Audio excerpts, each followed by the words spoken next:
gerbiami susitikimo dalyviai, išties noriu padėkoti ir pasidžiaugti, kad turime edukacijos forumą būtent skirtą pradiniam ugdymui. Ir išties šiandien diskutuosim labai aktualią temą Lietuvos pradinių klasių mokinių sėkmė tarptautiniuose skaitymo tyrimuose, kaip užtikrinti tvarumą. Aukti rezultatų galbūt iš anksto, kad tikrai turim patį geriausią rezultatą Lietuvoje, bent per visą tyrimų istoriją, bet plačiau pačiais rezultatais pasidalins gerbiama daktarė Ramutė Skripkienė. Na kągi, šiandieną buvau pakviesta dalyvauti mūsų visų forume ir pakalbėti apie tai, kaip Lietuvos pradinukai atlaikė pandemijos iššūkius. Tai yra šiek tiek pakalbėti apie tarptautinio tyrimo IEA-PIRLS 2021 metų rezultatus. Na, šio pranešimo tikslai yra keli. Visų pirma, tai labai trumpai apžvelgti svarbiausius Lietuvos mokinių skaitymo rezultatus, aiškinantis, kur slypi sėkmė. Taip pat aptarti COVID-19 pandemijos iššūkius ir įtaką skaitymo pasiekimams, irgi labai trumpai. Ir kažkiek tai pateikti įžvalgų šio forumo dalyvių diskusijai. Tikiuosi, kad dalyviai turės savo taip pat įžvalgų ir minčių, kodėl mus ši sėkmė lydėjo. Ir pakalbėsime apie tai, kiek didelė tai yra sėkmė. Na, visų pirma, tai reikėtų priminti, PIRLS 2021 metų tyrimo ciklas skiriasi nuo ankstesnių. Tai buvo labai svarbus perėjimas prie naujoviško skaitmeninio vertinimo ir naujo adaptyvaus testavimo dizaino. Ką tai reiškia? Tai reiškia, kad mokiniai atliko skaitymo užduotis naudodamiesi kompiuteriais tam tikrame specialiai sukurtame portale. Ir tos užduotis buvo jiems naujos, nematytos, seniau tokias užduotis, ne visai tokias, gal panašias užduotis atlikdavo testų sąsiuviniuose. Šioje sistemoje taip pat buvo ir visai naujų internetinę aplinką imituojančių skaitymo užduočių. Ir tai, kėlė mums tam tikrą nerimą, kaip mūsų mokiniams pavyks tas užduotis atlikti, ar jas nesutriks, ar dėl to nenukris Lietuvos rezultatai. Taip pat kitas dalykas buvo perėjimas prie naujo adaptyvaus testavimo dizaino.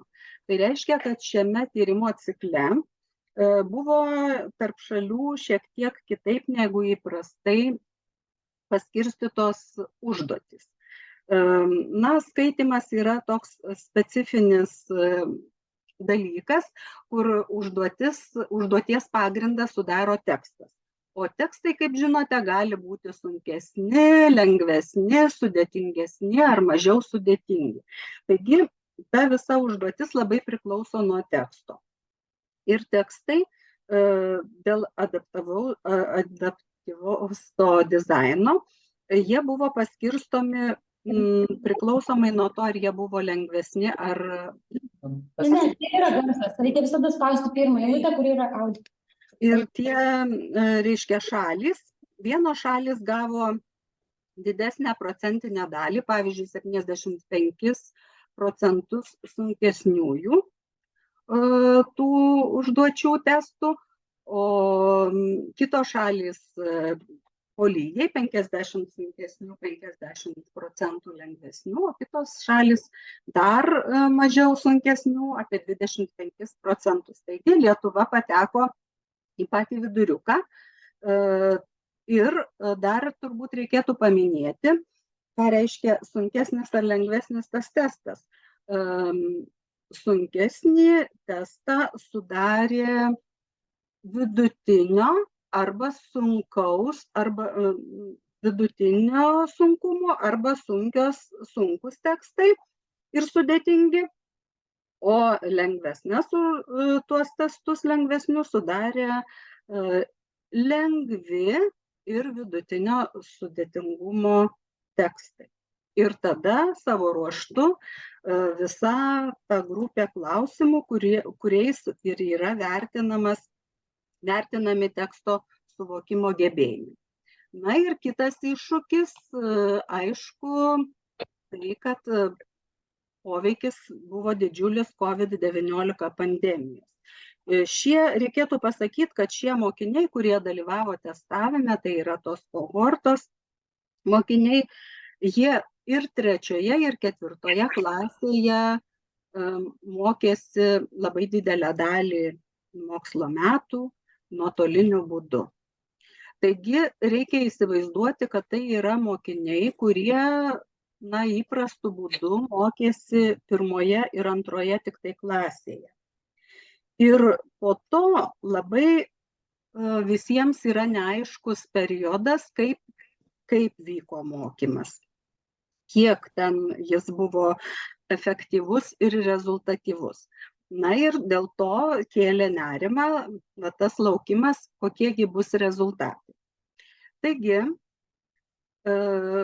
ir kyla ir tokie klausimai, ar būtent tai, kad būtent testavime dalyvavusių Lietuvos mokinių karta, kuri 3. ir 4. klasėje susidūrė su nuotolinio mokymosi ir kitais pandemijos iššūkiais, ar tai susilpnino ar sustiprino mokinių galimybės pademonstruoti savo skaitymo suvokimo gebėjimus. Taip pat, pavyzdžiui, galvojant apie skaitmeninį testavimą, ar tas perėjimas susilpnino ar sustiprino mokinių galimybės, nes buvo daug būgštavimų, kad galbūt nesugebės naudotis tinkamai kompiuteriais ir tai tiesiog lems kažkokių rezultatų prastėjimą. Taip pat štai kyla klausimas, ar nuotolinis mokymasis ir skaitmeninių priemonių taikymas pandemijos metu Lietuvos mokiniams padėjo siekti sėkmės, nes, kaip žinome, vis dėlto tai buvo didžiulė praktika visiems, ir mokiniams, ir mokytojams, ir gerai ir treniruoti, aišku, galvojant apie perėjimą prie skaitmeninio testavimo. Taigi, ar tai padėjo siekti tos sėkmės? Reikėtų prisiminti šiek tiek tą situaciją ir rezultatus. Primenu, kad Lietuvoje dalyvavo 4623 mokiniai iš 190 bendrojo ugdymo mokyklų, kuriuose ugdymas vyksta lietuvių, lenkų ir rusų kalba arba rusų kalba. Bendrieji skaitymo rezultatai, aš tikrai daug apie juos nekalbėsiu, nes aš manau, kad auditorija tikrai juos žino, yra pasidomėjusi, bet tiesiog priminti noriu.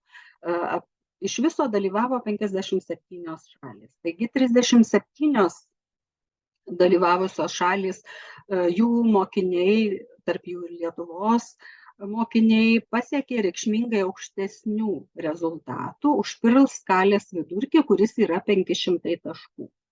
Taigi Lietuvos mokiniai surinko 552 taškus.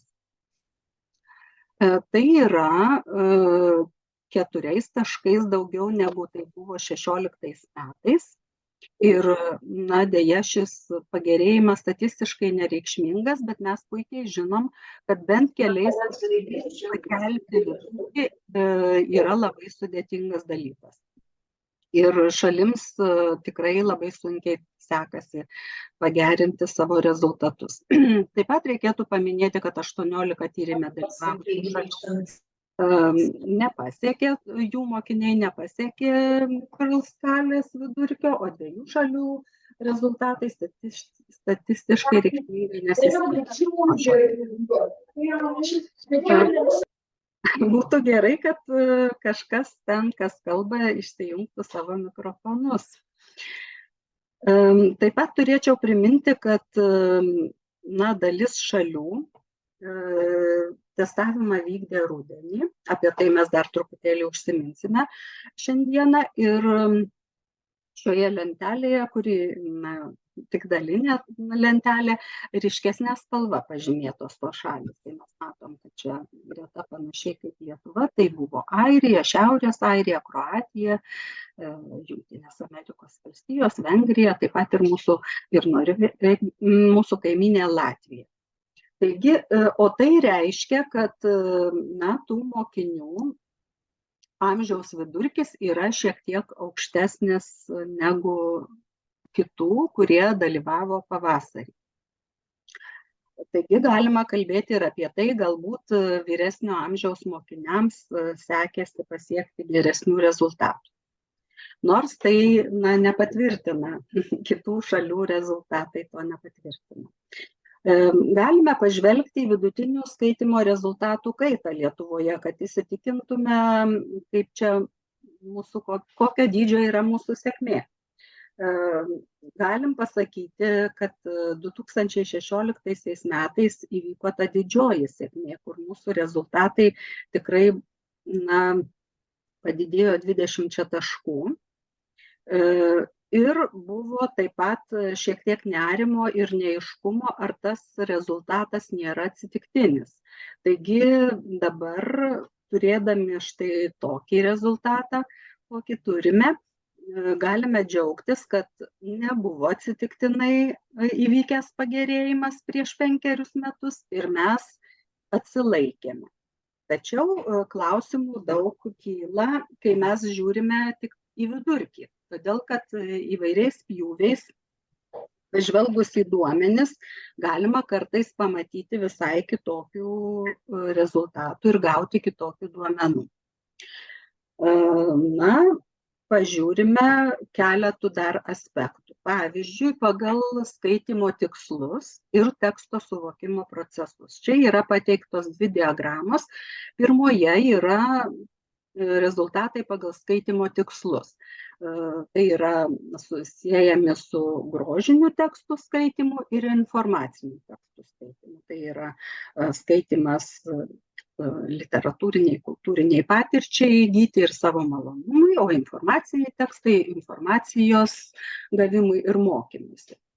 Taigi matome, kad pradžioje šių tyrimų 2001 metais ir grožinių, ir informacinių tekstų skaitymo rezultatai skyrėsi gerokai, informacinių tekstų skaitymo rezultatai buvo žemesni ir vieni ir kiti rezultatai per 10 metų, ta prasme, gerokai nukrito ir ypač grožinių tekstų skaitymo, suvokimo gebėjimai sumažėjo.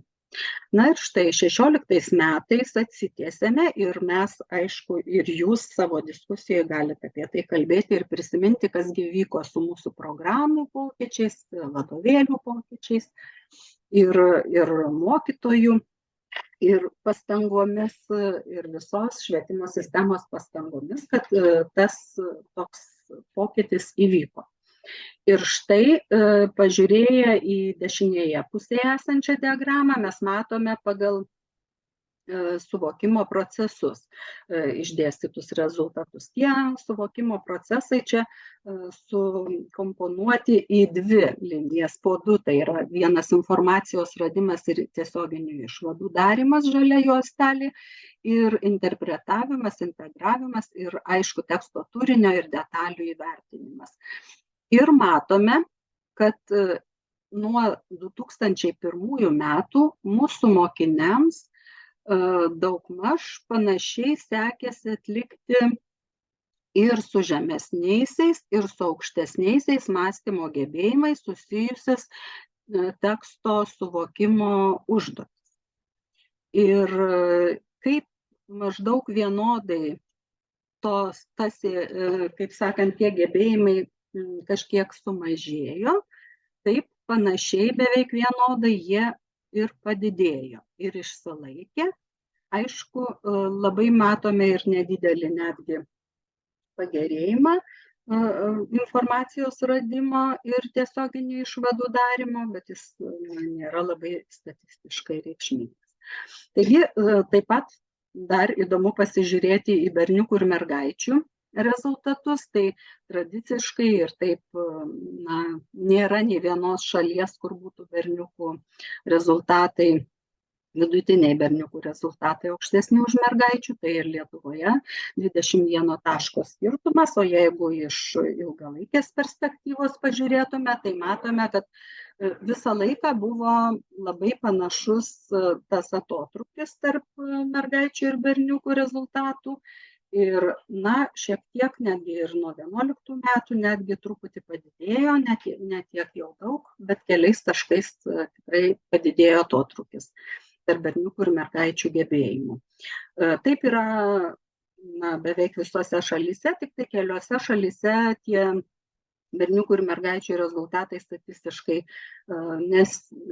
nesiskiria.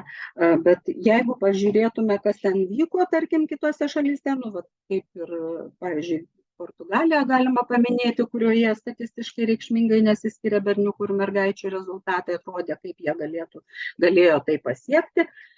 Bet galima pamatyti, kad pasiekimas maždaug toks, kad tiesiog nuo 2001 metų pastoviai žemėjo mergaičių rezultatai ir jie pasiekė maždaug berniukų lygmenį ir dėl to skirtumo tokio ir nefiksuoja. Dar vienas aspektas, kuriuo galime pažiūrėti ir įsitikinti, ar tikrai tie stabilūs tokie rezultatai, ir ar tikrai jie geri, ir ar tikrai gerėja, tai yra pažiūrėti, koks yra Lietuvos ketvirtokų pasiskirstimas pagal tarptautinius PIRLS skaitymo pasiekimų lygmenis. Atkreipiu dėmesį į tai, kad čia rašome ketvirtokų, nors mokiniai buvo testuojami 5 klasėje, apie tai dar truputį kalbėsiu. Tai vis tiek tyrimas, kadangi tai yra ta pati kohorta ir įvertinama yra pradinės mokyklos baigimo kaip ir rezultatai, tai dėl to ir manoma, kad tas pasiekimas yra ketvirtokų.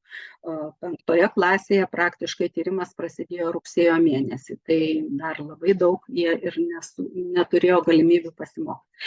Bet matome apačioj tą žalioji linija, jinai rodo aukščiausiojo pasiekimų lygmens tuos pokyčius, kurie mums gal ir labiausiai rūpi. Mes matom, kad, tarkim, buvo aukščiausio lygmens pasiekimų likę vos 5% 2006 metais ir iki 2021 metų tų mokinių dalis padidėjo iki 14%. Čia jau yra tikrai visiškai aiškus ir ženklus pagerėjimas ir tas pats prie įrodymų prisideda stabilumas ir 1% pagerėjimas aukšto pasiekimų lygmens mokinių. Taigi, tai vėl prisideda prie tų įrodymų, kad mūsų rezultatai išliko stabilus ir šiek tiek gerėja.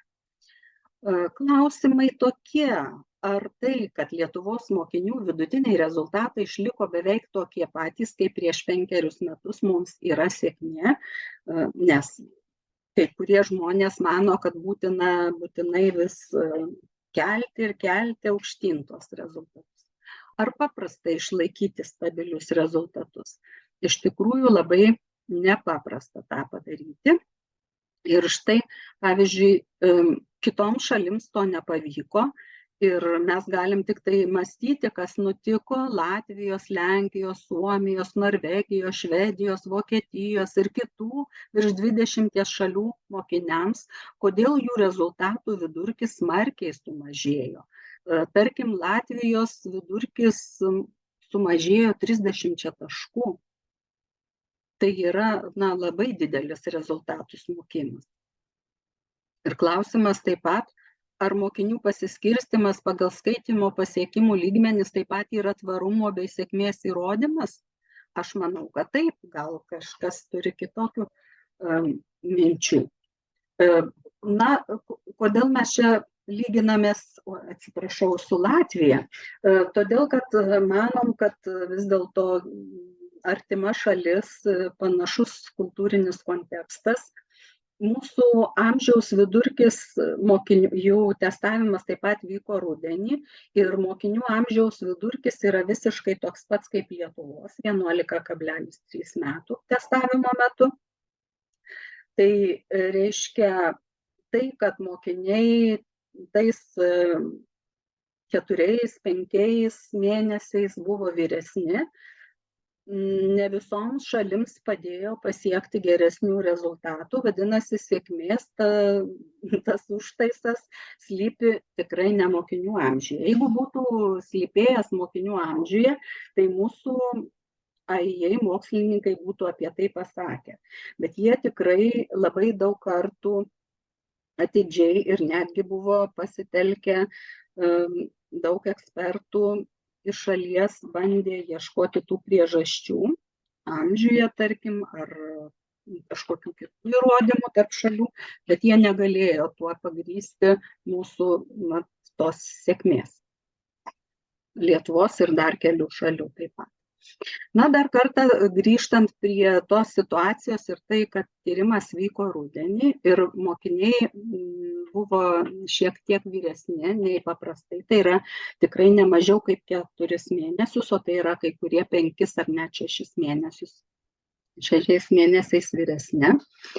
Taigi, ar tai reiškia, kad tai galėjo turėti įtakos, jau kaip sakiau, tyrimas to neįrodęs, tai statistiškai reikšmingų įrodymų nėra. Čia jau ne mūsų tyrinėjimas, bet AIE. Taigi, reikia prisiminti šiek tiek situaciją. Testavimas paprastai vyksta mokslo metų pabaigoje, visiškai, praktiškai baigėsi mokslo metų. Lietuvoje jis buvo perkeltas į rudenį, rugsėjo-spalio mėnesį. Na, rugsėjais buvo pasiruošimas, spalį įvyko pats testavimas. Ar jau tai galėjo prisidėti prie to, kad tie rezultatai galėjo būti geresni? Ar per vasarą Lietuvos mokiniai daug skaito? Ar tai, kaip jie skaito, ar tai padeda tobulinti teksto suvokimo gebėjimus? Mokėti, atsakinėti į tuos klausimus. Ar per vasarą mokinių pasiekimai patobulėja, ar atvirkščiai dalis išmoktų dalykų pamirštama, ar mokymasis mokslo metų pradžioje labai efektyvus. Mes puikiai žinom, kaip yra ir daugybę metų irgi būdavo kalbama, kad po vasaros vaikai ateina išsiblaškę, pamiršę, kad mokymasis pradžioje mokslo metų, ten, kol pamokų tvarkaraštis būna suformuojamas, kol visi, kaip sakant, susirikiuoja viskas į savo vėžes, juk nauja klasė, nauji, kaip sakant, pradinukai patiria daug iššūkių, jiems ir mokykla pasikeičia, ir klasė, ir mokytojai pasikeičia. Ar tas mokymasis tikrai būna labai toks efektyvus, kad būtų jau padaręs kažkokią įtaką šiems rezultatams? Taigi, ir tas visas stresas patiriamas dėl visų pokyčių, ar galėjo turėti įtakos? O gal visą tai turėjo įtakos ir dėl to šiek tiek tie rezultatai maži, tai yra galbūt mes pavasarį galbūt galėjome tikėtis dar aukštesnių rezultatų pasiekti. Čia visi tokie hipotetiniai klausimai. Dar tada galima grįžti prie COVID pandemijos klausimų, kadangi buvo apklausiami ir mokinių tėvai, remiantis tėvų atsakymais, vis dėlto tose šalyse, kurios ir 16 ir 21 metais dalyvavo šitame tyrime, 80% mokinių liko namie ir nėjo į mokyklą per COVID-19 pandemijos laikotarpį. Ir ta prasme, tėvų nuomonė, 2 iš 3 mokinių mokymas tėvų manymų buvo neigiamai paveiktas. Tėvai teigia, kad taip tai atsiliepė jų vaikų rezultatams.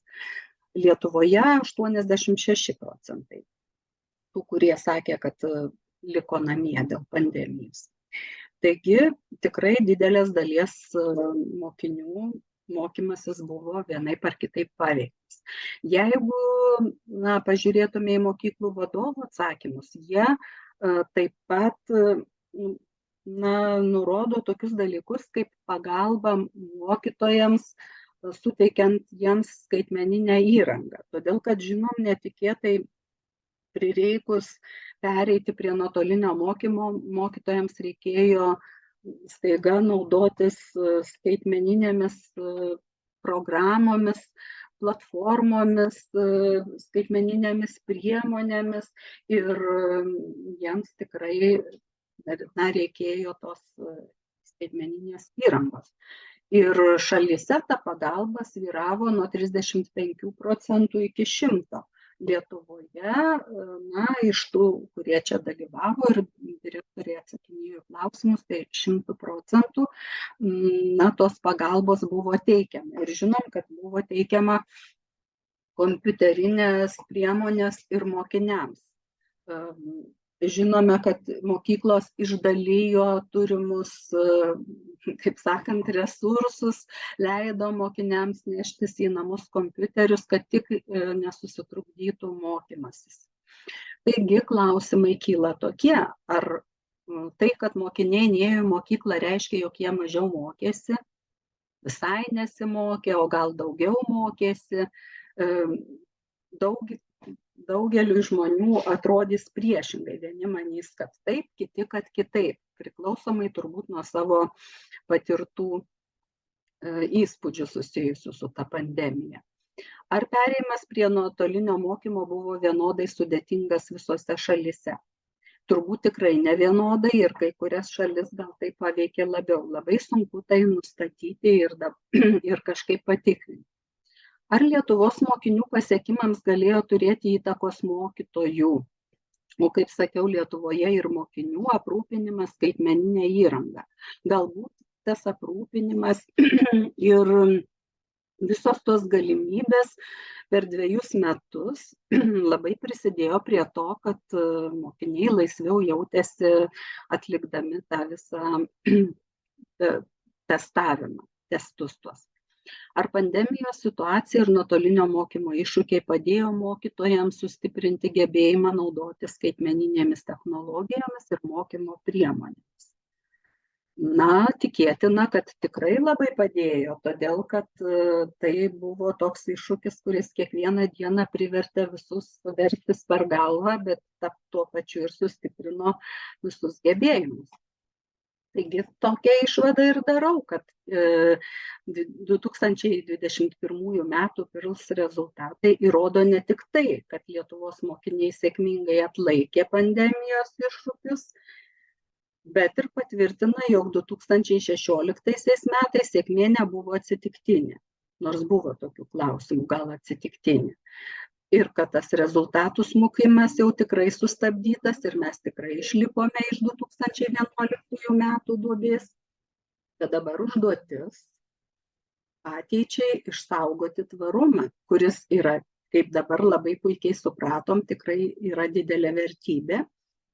Ir netgi šiandieną dar skaičiau Australijos ten tyrimo tam tikras įžvalgas, jie tą patį irgi sako, kad jie išsaugojo tvarumą, jų rezultatai išliko beveik tokie patys per 5 metus ir jie tuo labai didžiuojasi. Taigi mes turbūt irgi galim didžiuotis ir pasveikinti ir mokytojus su tuo, kad atlaikė, kad jų mokiniai atlaikė pandemijos iššūkius ir netgi visus iššūkius skaitmenizavimo ir to adaptyvaus testavimo. Taigi, kaip išsaugoti tą tvarumą, kaip tai padaryti, aš tikiuosi, kad mes galim apie tai pasikalbėti. Labai dėkoju už jūsų dėmesį.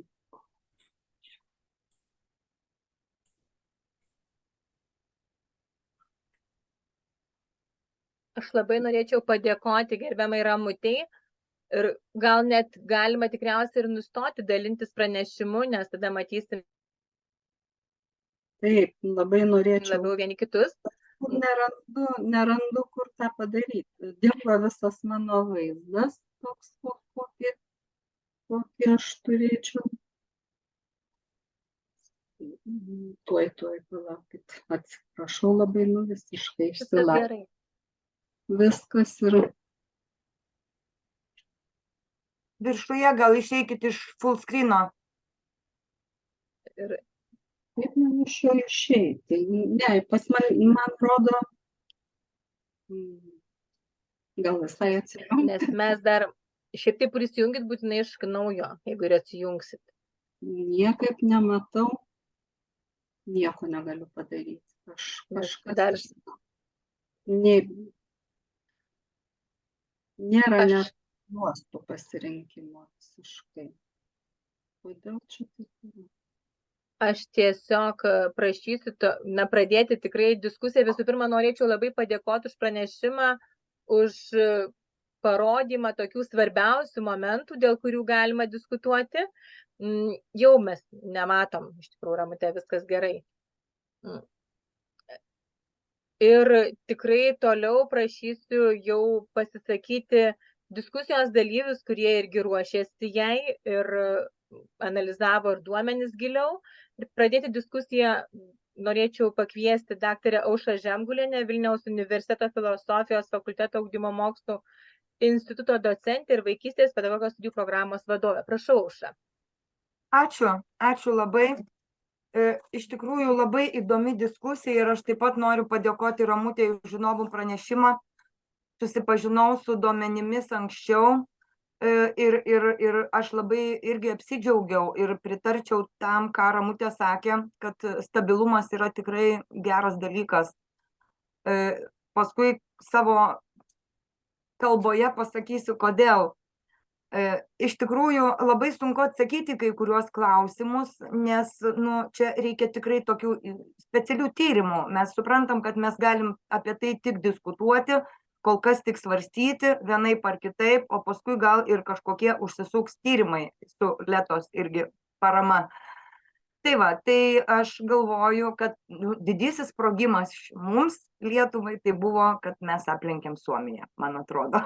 Tai čia jau tikrai galim, vėlgi, aišku, čia aš juokauju, suprantama, kad tas pasiekimai jie varijuoja ir tai, kad, sakykime, pandemija galbūt irgi turėjo didesnės įtakos Suomijos tuometiniams pasiekimams, gal po kelių metų vėl viskas pasikeis. Čia vėlgi reikia žiūrėti per daug metų. Iš tikrųjų, vėlgi, kita mintis man kilo, ar tie 4 taškai mūsų, sakykime, kur tas pagerėjimas čia ar daug ar mažai, atrodo nėra daug, bet vėlgi, kalbant apie stabilumą, manau, kad tikrai yra kuo pasidžiaugti, kad jie bent jau tikrai nesumažėjo. Bet aš, žiūrėdama duomenys, į kitą dalyką atkreipiau dėmesį, į kurį, manau, turėtų atkreipti mūsų švietimo strategai, švietimo politika, švietimo tyrėjai. Tas atskirtis tarp berniukų ir mergaičių, ką Ramutė irgi rodė skaidrėje ir akcentavo. Iš tiesų, jeigu imsime duomenis nuo 2001 metų, ta atskirtis nuosekliai auga. Ir manau, kad su tuo tai tikrai mums reikia galvoti, ką daryti. Turiu galvoj, kad 2001 metais atskirtis buvo 17 taškų, 2006 18, 11 17, 16 20, o dabar jau 21. Tai niekada nesumažėjo, o visą laiką tik auga. Kažkas su tuo yra negerai. Tai mums mokslininkams reikia į tai atkreipti dėmesį. Dabar į klausimą dėl pandemijos, ar ji sustiprino, ar susilpnino, ar kažkaip galėjo paveikti, tai mano požiūriu, mano nuomonė būtų, kad pandemija, kokia ji bebūtų, išgąsdinusi ir paskui tapusi rutina, bet vis dėlto ji sustiprino greičiau. Manau, kad ji greičiau sustiprino, vėlgi nėra įrodymų kažkokių tai, bet aš pasirankiojau duomenų tam tikrų, todėl kad nemanau, kad būtų, sakykime, labai didelis skirtumas dėl to, kad būtent jie 5. klasėje pradžioj, o ne 4. pabaigoje. Tai tikrai labai nedidelis tarpas ir nemanau, kad tai galėjo paveikti. Aš kaip tik priešingai galvoju, kad čia ar nesužaidė tas mūsų, žinot, irgi šūkis, kaip mes sakome, kad Lietuva 5G šalis. Vis dėlto mūsų šalyje skaitmenizacija, IT gebėjimai nėra prasti lyginant su Europos šalimis ir kai kuriomis kitomis pasaulio šalimis. Aš pasižiūrėjau duomenis, tai 20 metais mūsų mokinių gebėjimai IT, sakykime, buvo 97 procentai, o Europos Sąjungos 87 procentai tai yra aukšti ir baziniai. Tai reiškia, mūsų gebėjimai netgi viršijo Europos vidurkį, apie mokinius aš kalbu. Tai manau, kad pandemija, kuri nugąsdino suaugusius žmonės, vaikus tai nugąsdino mažiau, jiems net gal įdomiau kai kuriais atvejais pasidarė.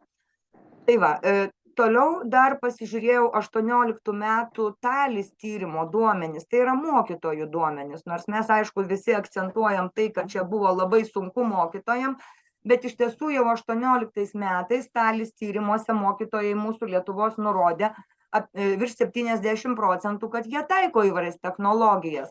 Tai nebuvo tokia katastrofiška situacija. Galbūt jie nežinojo programėlių, galbūt jie nežinojo nuotolinio mokymo, kaip Teamsai, Zoomai ir taip toliau, bet šiaip jiem technologijos nebuvo svetimybė. Lyginant su, vėlgi, OECD vidurkiu, tai buvo 67, tai Lietuvos mokytojai vėlgi lenkia tą vidurkį. Tai va, tai aš galvoju, bent jau vienas momentas, kad vaikai nepatyrė šitame testavime kažkokio per didelio streso ir nepatogumo, kad tas testavimas buvo e-testavimas. Aš taip galvoju. Va, o mokytojai galbūt irgi mažiau jau stresavo, nes pandemija jau buvo kaip ir praėjusi ta baisioji pradžia ir jau ji tapusi rutina.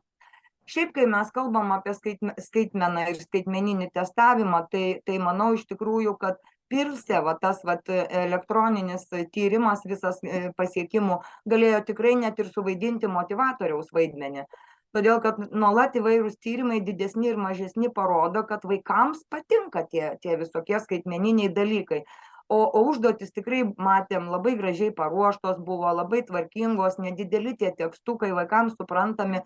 Taip, kad įdomu jiem galėjo būti. Aš dėl ko taip galvoju? Nes iš tikrųjų pastebėjau ir savo paskutiniuose tyrimuose 23 metų, kad vaikai kaip tik nemėgsta popieriaus pieštuko tų klausimynų, kuriuos mes dalinam kaip veiklos lapus, kažkokias užduotis atlikti, prašom, žiūrim, kokie tie pasiekimai savo nedidelės apimties tyrimuose. Tai vaikai dūsauja, pradinukai dūsauja, reiškia, ir dėjoja, kad mes ir matematikos kontrolinį šią savaitę rašėm, ir anglų testą pildėm, ir dar čia maždaug jūs kažko tai norite. Tai va, tai aš manau, kad jiem tai, kad buvo skaitmena, ko gero visiškai ir neblogai galėjo tas paveikti.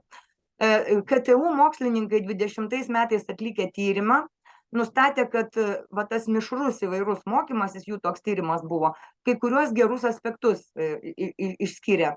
Tai yra, kad toks mokymasis yra geriau nei tradicinis, ypač tinka tom jaunosiom kartom, Y ir Z kartom. Ir taip pat jie pažymėjo jų tyrimas, kad toks mokymasis turi didelės galimybės turinio, metodų ir veiklos diferencijavimui ir individualizavimui. Tai vėlgi vaikai pandemijos metu, sakykime, ten kurį laiką taip mokėsi, jie ko gero susidūrė su tuo ir diferencijavimu užduočių, ir dėmesiu mokytojo, ir taip toliau. VU, Vilniaus universiteto mokslininkai taip pat atliko didelę studiją apie COVID-19 situaciją ir iš tikrųjų jie nustatė, kad mokinių bent 83% buvo individualiai konsultuojami mokytojų. Tai pagalvokime, ar tikrai tokį dėmesį gauna mokinys, kai nėra to pandeminio nuotolinio mokymosi. Klasėje gyvai mokytojai kaip tik sako, kad tu negali 30 vaikų skirti dėmesio tiek. Labai įdomus dar vienas pastebėjimas, kad, reiškia, studija ta nustatė, jeigu apklausė ir mokytojus, ir tėvus, ir mokinius, tai ką pastebėjo, kad išaugo mokyklos ir tėvų bendradarbiavimas, kadangi sąlygos mokymosi labai taip jau pasikeitė, tai ir tėvai pradėjo labiau domėtis, ir mokytojai jautė pareigą su tėvais susisiekti. Žodžiu, tas veiksnys, kuris pedagogikoje laikomas stiprus, jisai labai stipriai veikia, būtent pandemijos metu, ir tai galėjo kažkiek tai paveikti. Nes, pavyzdžiui, ypač pradinį ugdymą, pradinukų tėveliam kaip ir labiausiai rūpi jų vaikų tas mokymasis, paskui jie pradeda mažiau domėtis ir daugiau savarankiškumo vaikui palikti. Ir tiesiog ten net skaičiai buvo pateikti, kad apie 20% tai yra mokytojo darbo per pandemiją, o 80% tai yra savarankiškas darbas su tėvų priežiūra. Tai reiškia, ir tėveliai prie vaikų sėdėjo ir jiem padėjo aiškintis tai, ką jau mokytojas aiškino, tai aišku, kad ir rezultatus galėjo tikrai galbūt paveikti. Tai čia apie skaitmeną. Na, o bent jau toj Vilniaus universiteto tyrėjų studijoje, tai aš pastebėjau, kad apklausti tėvai pažymėjo 9 procentai, kad rezultatai suprastėjo pandemijos metu, 9 procentai, kad pagerėjo, apie 48 procentus teigia, kad nepaveikė. Tai reiškia, apie pusės mokinių, patys mokytojai taip atsakė, reiškia, atsiprašau, čia tėvai, kad nepaveikė, kad viskas tvarkoja, perėjom tą krizinį momentą pokyčio ir tai, kaip sakiau, tapo rutina. Tai va, o mokyklų administracija, aišku, ten pasisakė dėl to, kad daug kas neturėjo tų įvairių programų, ar tai nepakako priemonių ir viso kito, bet kaip ir sakiau, taigi susitvarkė per kiek laiko ir tikrai mes manau, kad, kaip ir pasakyti, pasiekėm tų rezultatų visų bendromis pastangomis ir administracijos, ir mokytojų, ir tėvelių įsitraukimo. Tai va, tai aš manau, į tą klausimą atsakyčiau, kad galėjo suveikti kaip motivatorius. Aš turiu ir daugiau minčių, bet gal aš leisiu kitiem pasisakyti, nekalbėsiu taip ilgai. Ačiū, Aušra. Tiesą sakant, labai daug tokių gerų, sakyčiau, netgi kaip ir pastiprinimų toms mintims, ką ir išsakė Ramutė. Nes ir kiti tyrimai Lietuvos, bent jau, pavyzdžiui, tą patį stabilumą rodo ir kitos studijos, kad ir pandemijos metu nebuvo ir kitose srityse pablogėjimo. Tai aš manau, kad čia tam tvarumui vėlgi yra toks kaip vienas iš papildomų šaltinių. Aš toliau prašysiu pratęsti diskusiją gerbiamą daktarę Aušrą Daugirdienę, kuri yra Vilniaus universiteto psichologijos instituto docentė ir Vytauto Didžiojo universiteto edukacinių tyrimų instituto vyresnioji mokslo darbuotoja. Ir dar tiesiog noriu pabrėžti, kad taip pat tyrianti pradinio ugdymo mokinių veiklas. Ir dėl to ir norime tikrai tokių rimtų pastebėjimų, šiek tiek galbūt ir kitų aspektų iš psichologinio taško. Ačiū. Prašom, miela Aušra. Labai diena visiems. Aš labiau esu neuropsichologas ir dirbu su neuropsichologiniam funkcijom ir galbūt nereikėtų čia ir aiškinti daug dalykų, ką duoda skaitymas vaikams, ką mes visi puikiai žinome, kad tobulėja vaikų vaizduotė, žodynas plečiasi, darbinė atmintis gerėja, slopinimo kontrolė, dėmesio išlaikymas. Faktiškai skaitymas suaktyvina labai plačiai visas smegenis, ko mes ir siekiame, kad jos būtų užimtos, dirbdamos, skaitydamos.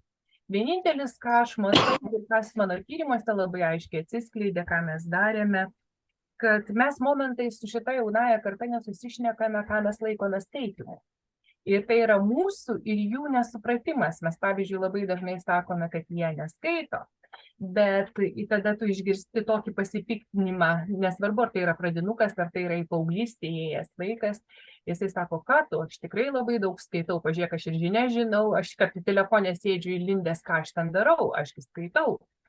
Ir pagalvokime patys, aš pati esu tikrai daug skaitantis žmogus ir aš labai dažnai girdžiu, kad mes tokį lyg ir lygį laikome, kaip žmogus atsivertęs knygą sėdi ir skaito. Ir nelaikome, kad jisai Kindle skaito, skaitytuvę, skaityklę laiko rankoje ir skaito, arba klauso audio knygos, galų gale podcastuose skaitom aktorių rašytų įvairiausių atkarpų knygų. Ir staiga, kai pradedi klausinėti vaikų, ką jie laiko skaitimu, tai pasižiūrėkit, tas jų dalyvavimas internetiniuose tinkluose, socialinėse, tai irgi yra skaitymas, nes tu nusiunti kažkokią žinutę, tave draugas turi taip pat puikiai suprasti, tai irgi yra skaitymo lavinimas tam tikras, nors tai nėra grožinė literatūra, ką mes norime matyti, kad vaikas skaitytų, bet tai irgi yra tikrai skaitymas.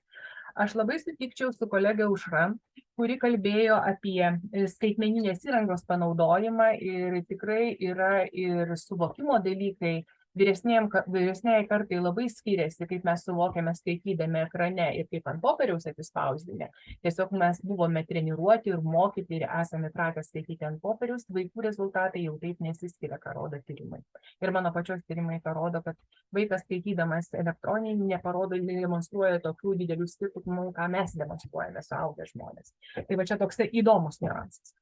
Dabar mane labai sudomino tas lektorės pranešėjos iškeltas klausimas, ar per vasarą vaikai skaito. Tai yra labai sunku atsakyti, kaip mes matuosime, jeigu mes priimsime, kad jie bendrauja su savo bendraamžiais arba tinkluose tenai kaip ir kompiuterinius žaidimus, rašo ilgiausias žinutės arba skaito jam atsiųstas, tai jie lyg ir skaito, bet galbūt grožinių kūrinių neskaito. Tai man čia labai yra sunku atsakyti, reikėtų vaikų veiklą tirti. Bet ką aš norėčiau dar pasakyti, kad va, tas klausimas, ar per vasarą dalis, na, reiškia, vaikų pasiekimų patobulėja, ar tiesiog išmoktų dalykų pamirštama, mūsų tyrimai ką parodė, kad pavyzdžiui, matematinės žinios tikrai per vasarą, per tą pertrauką jos krenta, jų lygmuo krenta. Galima, yra pastebimas iš kitų tyrimų, kad yra kritimas, bet vat, kad streso nebuvo, tikrai pritarčiau, nes tai yra elektroninės formatas, ką jie yra įpratę. Tik tai vienas dalykas, ką turime neužmiršti, kad po vasaros jie ateina pailsėję. Ir tai irgi duoda savo tam tikrą pliusą, nes yra veiklos pasikeitimas, kad tai irgi galėjo paveikti rezultatus. Man tai tiesiog šitas veiksnys, na, reiškia to poilsio, kas, kad tai buvo rugsėjo pabaiga arba spalio pradžia, tai irgi galėjo duoti tą tokį šuolį į priekį, tam tikrą, na, geresnį rezultatą. Na, dar vienas dalykas, kas irgi labai džiugina, kad nuo 2011 iki 2016 buvo tam tikras šuolis ir va tai, kad išsilaiko tam tikroji plato fazėje, tai irgi yra labai gerai, nes nėra fluktuacijų, tam tikrų pokyčių. Tai galima tiesiog spėti, kad yra dirbama teisinga linkme. Einama į tą pačią pusę. Nes jeigu būtų kritimas, tai būtų labai liūdna ir būtų sakoma, kad ten atsitiktinis kažkoks tai ta fluktuacija tokia nėra tinka. Dabar apie patį tvarumą, kaip išlaikyti, kad vaikai skaitytų. Čia mums tiesiog tikriausiai diskusijai reikia, aš čia sėdėdama ir klausydama, išgirdau tokį niuansą, apie ką mes kalbėsim. Ar kad vėl ateinantis pradinukai skaitys, ar tuos kaip išlaikyti vaikus, kad jie toliau skaitytų. Čia yra dvi tokios kryptis labai svarbios. Tai aš tiesiog matau vieną dalyką, kas mane, jeigu galima, aš dar apie tvarumą šiek tiek pasisakysiu, nes aš čia manau, kad tą temą visi mes užkabinsime. Tai kiek teko skaityti literatūros pradiniam klasėm, tai yra visą laiką, ką ir Aušra paminėjo, kad yra visą laiką tėvai labai yra įsitraukę pradinėse klasėse. Vis dėlto, vienos šalis, vieni tyrėjai nurodo pirmus 2 metus, kiti 3 metus. Žodžiu, kad tai yra įsitraukimas tėvų ir skaitymą, kad skatinti, kad gali dvi grupės suaugusių, tai mokytojas pradinių klasių ir tėvai gali skatinti. Kai vaikai pereina į paauglystę ir pereina į 5 klasę, čia jau prasideda tam tikra problema. Nes mes įpareigojame, yra dalykininkai mokytojai, bet kažkoks toks nutilėtas įsipareigojimas yra, kad yra įpareigojami skatinti skaitymą tik lietuvių kalbos literatūros mokytojai. Mes užmirštame vieną dalyką, kad turėtų skatinti visi mokytojai. Nes skaitymas yra labai įvairus ir, pavyzdžiui, tokia yra mintis, kurią aš net daugelį straipsnių išsirinkau ruošdamasi šitam pranešimui, kad jei vaikas nemėgsta skaityti, nepasiduokite, yra tokie patarimai rašomi, kad jūs neradote galbūt tinkamos knygos. Tai gali būti grafiniai romanai, keistų faktų knygos, anekdotai, šiurpą keliančios mokslo knygos, rekordų knygos, istorijų biografinės, apžvalgos tam tikros, kulinarinės knygos. Ir po to vaikas jau perės prie klasikinės literatūros, prie klasikos tam tikros. Ir kaip jūs suprantate, kad jokia literatūra skaitymas iš viso yra svarbus, prie jo prieis.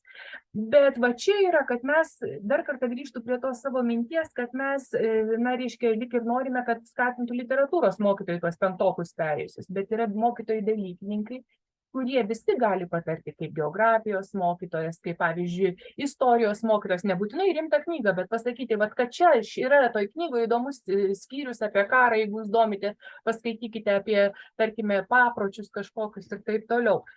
Ir tas skatinimas, ypač paauglystėje prasidėjus, vaikui, autoritetas jau gali tapti nebūtinai literatūros mokytojas, o tarkim ir kūno kultūros mokytojas, kuris pasako apie sportininko biografiją perskaityti.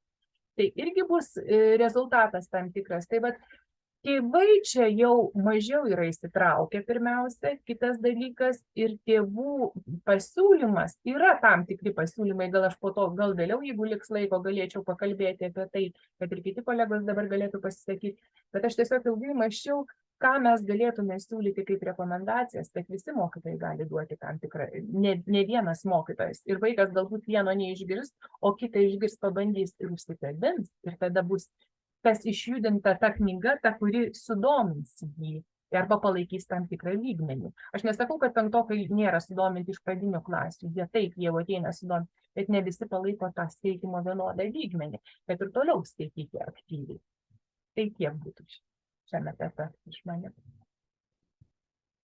Labai dėkoju, Aušra, taip pat už jūsų įžvalgas. Tiesą sakant, labai džiaugiuosi, kad jau ir pradėjom diskutuoti dėl tvarumo būtent vyresnių klasių atžvilgių, nes išties šiuos du aspektus mes ir turėjom. Na, visų pirma, kaip išlaikyti tvarumą pradinėse klasėse, kad rezultatai ir toliau bent jau išliktų tokie patys stabilus arba truputėlis po truputėlį gerėtų, nes tikrai yra ir už mus aukštesnių šalių. Aš pati pasistudijavau dar šiandien atidžiai Singapūro ataskaitas ir visus tokius jau jų labai pasidžiaugimus, nes jie labai plačiai išplėtoti jų šalyje. Tai tikrai turim ir mes ką veikti, visom prasmėm dar kur eiti į priekį. Ir labai daug to klausimų dirba ir airiai, nors tiesą sakant, jie Europoje, mano manimu, labiausia pažengė iš tikrųjų iš visų valstybių. Toliau prašyčiau pratęsti diskusiją daktarą Liną Jašinauską, nes kaip tik Vytauto Didžiojo universiteto švietimo akademijos docentą, modernių didaktikų katedros vedėją, nes Linas yra ir istorijos srities didaktas ir kartu susijęs ir su pradinio ugdymo studentais būtent iš istorijos didaktikos, bet daug darbų ir tyrimų atlikęs ir su vyresnių klasių mokiniais, būtent kaip išorės audito atstovas, ir aš manau, kad galės mums, tikiuosi, pateikti dar įžvalgų ir susijusių su vyresniem klasėm dėl tvarumo. Prašom, Linai. Ačiū. Labadiena visiems. Tai, ką paminėjo jau ir daktarė Aušra ir daktarė Ramutė, iš tikrųjų, manau, kad tie dalykai tikrai yra labai svarbus. Bet jeigu kalbėtumėm jau apie tą tvarumą, tai aš suprantu, kad čia bandome žvelgti, reiškia, ne tik 1-4 klasės, bet būtent 5-12, tai iš esmės tikrai klausimas ganėtinai yra sudėtingas, nes tikrai reikalingi ir papildomi tyrimai. Ir galbūt tos papildomos įžvalgos paremtos, aš manyčiau, ir tais tarptautiniais tyrimus, kuriuos mes turime, aišku, čia galim vėl žiūrėti turbūt, bet neturim panašaus pobūdžio tokių darbų, kur galėtumėm pasižiūrėti, yra šiuo atveju skaitymo gebėjimai, ką daktarė Ramutė pristatė, PISOS rezultatai kokie yra, ir čia ieškoti tam tikrų paralelių. Aš gal, kada čia kalbėjau su profesorė Daiva ir mes galvojom dėl tam tikrų tų aspektų susijusių su tvarumu, aš tiesiog pamąsčiau, galbūt galim pažvelgti iš tokių kelių perspektyvų. Viena turbūt perspektyva susijusi su tais pokyčiais, kurie vyksta su programų atnaujinimu, dabar jau mes kalbam apie jų įgyvendinimą, tai turbūt tokie programiniai dalykai. Aš čia galvoju, tikriausiai vėl yra labai svarbu tie susitarimai, nes turim šiandien, vis tiek tokią kaip ir kryptį pasirinktą, kad tą turinį matytumėm visumą. Kalbu apie programų struktūrą, kalbu apie tas veiklos sritis, kurios iš esmės yra ta pačios, jungiančios, reiškia, atskirus gebėjimus, kas tiek turbūt kalbant apie lietuvių kalbą, literatūrą ar ten visuomeninį ugdymą. Tai čia aš manau, kad sudaro galimybę mokytojui matyti vis tik tai, ką aš turiu padaryti, pasiekti ir galbūt su kokiu pagrindu aš galiu judėti toliau jau, kada dirbu su 5, 6 ar vyresnių klasių mokiniais. Dabar dar vienas turbūt svarbus aspektas, tikrai, noriu pasakyti, čia kolegos, kurie kalbėjo, yra puikius specialistai įsigilinę į vienus ar kitus aspektus susijusius tiek su pradiniu ugdymu, tiek su skaitymo gebėjimais. Mano galbūt tos patirtis labiau susijusios yra su pamokos galbūt kokybės klausimais, ką minėjo ir profesorė Daiva, susijusios labiau galbūt taip pat ir su visuomeninio istorijos mokymo aspektais, bet kas man galbūt vėl tiek ruošiantis šitai diskusijai ir skaitant duomenis, irgi, manau, yra labai svarbu. Ir čia, sakyčiau, gal yra pradinio ugdymo srityje dirbančių mokytojų, gal ir sėkmės, ir kita vertus jų tokio nuoseklaus darbo rezultatas, nes jeigu pasižiūrėtumėm duomenis, kalbu apie mokyklų išorinio vertinimo duomenis, tai tikrai galėtumėm pastebėti, kad, galim kalbėti apie 2021-2022 metų teminio išorinio vertinimo rezultatus, tema būtent įtraukiojo ugdymo įgyvendinimo kryptingumas bendrojo ugdymo mokyklose. Ir ten labai aiškiai irgi galima pasakyti apie tai, kad kalbant apie kokybę, kalbant apie aspektus, kurie tikrai yra labai sudėtingi ir išlieka jau ilgą, sakyčiau, laiką, netgi gal 10 ir daugiau metų, kaip susijęs su pamokos planavimas, mokinių pasiekimų vertinimas, įsivertinimas, refleksijos dalykai, pagalbos teikimas, tai šiaip šitie aspektai yra kur kas žemiau įvertinti, tai yra žemesni įvertinimai, lyginant su pradinių klasių būtent mokytojo darbo. Na, to visų, kas yra susijęs su pamoka ir su šitais mano įvertintais dalykais. Nes čia lygiai taip pat galiu irgi šiek tiek gal irgi parodyti tos duomenis, kurie 2019 metų išorinis vertinimas buvo atliktas tose mažose mokyklose, kur yra, sakyčiau, tas sudėtingas toksai kontekstas, bet ir ten, pavyzdžiui, aspektai. Mokiniai informuojami, su jais aptariamo, kokie reiškia numatomi atliktų darbų vertinimo kriterijai, grįžtamojo ryšio teikimas, mokinių skatinimas reflektuoti, analizuoti, reiškia vertinimo informaciją, mokytis suprasti, kas jam padeda, trukdo siekti pažangos.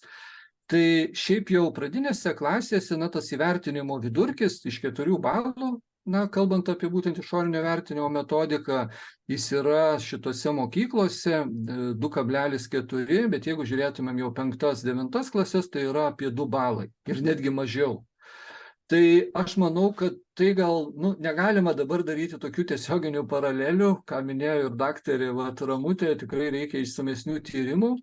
Bet tie dalykai tikrai yra labai svarbus, nes aš manau, kad vis tiek tai, ką sukuria mokytojas pamokose, tai kokie yra rezultatai pasiekiami, tai tikrai yra pagrindas ir tiems dalykams, ką mini ir daktarė Aušra, kalbėdama apie tą ir kitų mokytojų darbą svarbų, istorijos, geografijos, gamtamokslinio ugdymo, skatinant skaityti, susipažinti, nagrinėti būtent tą turinį.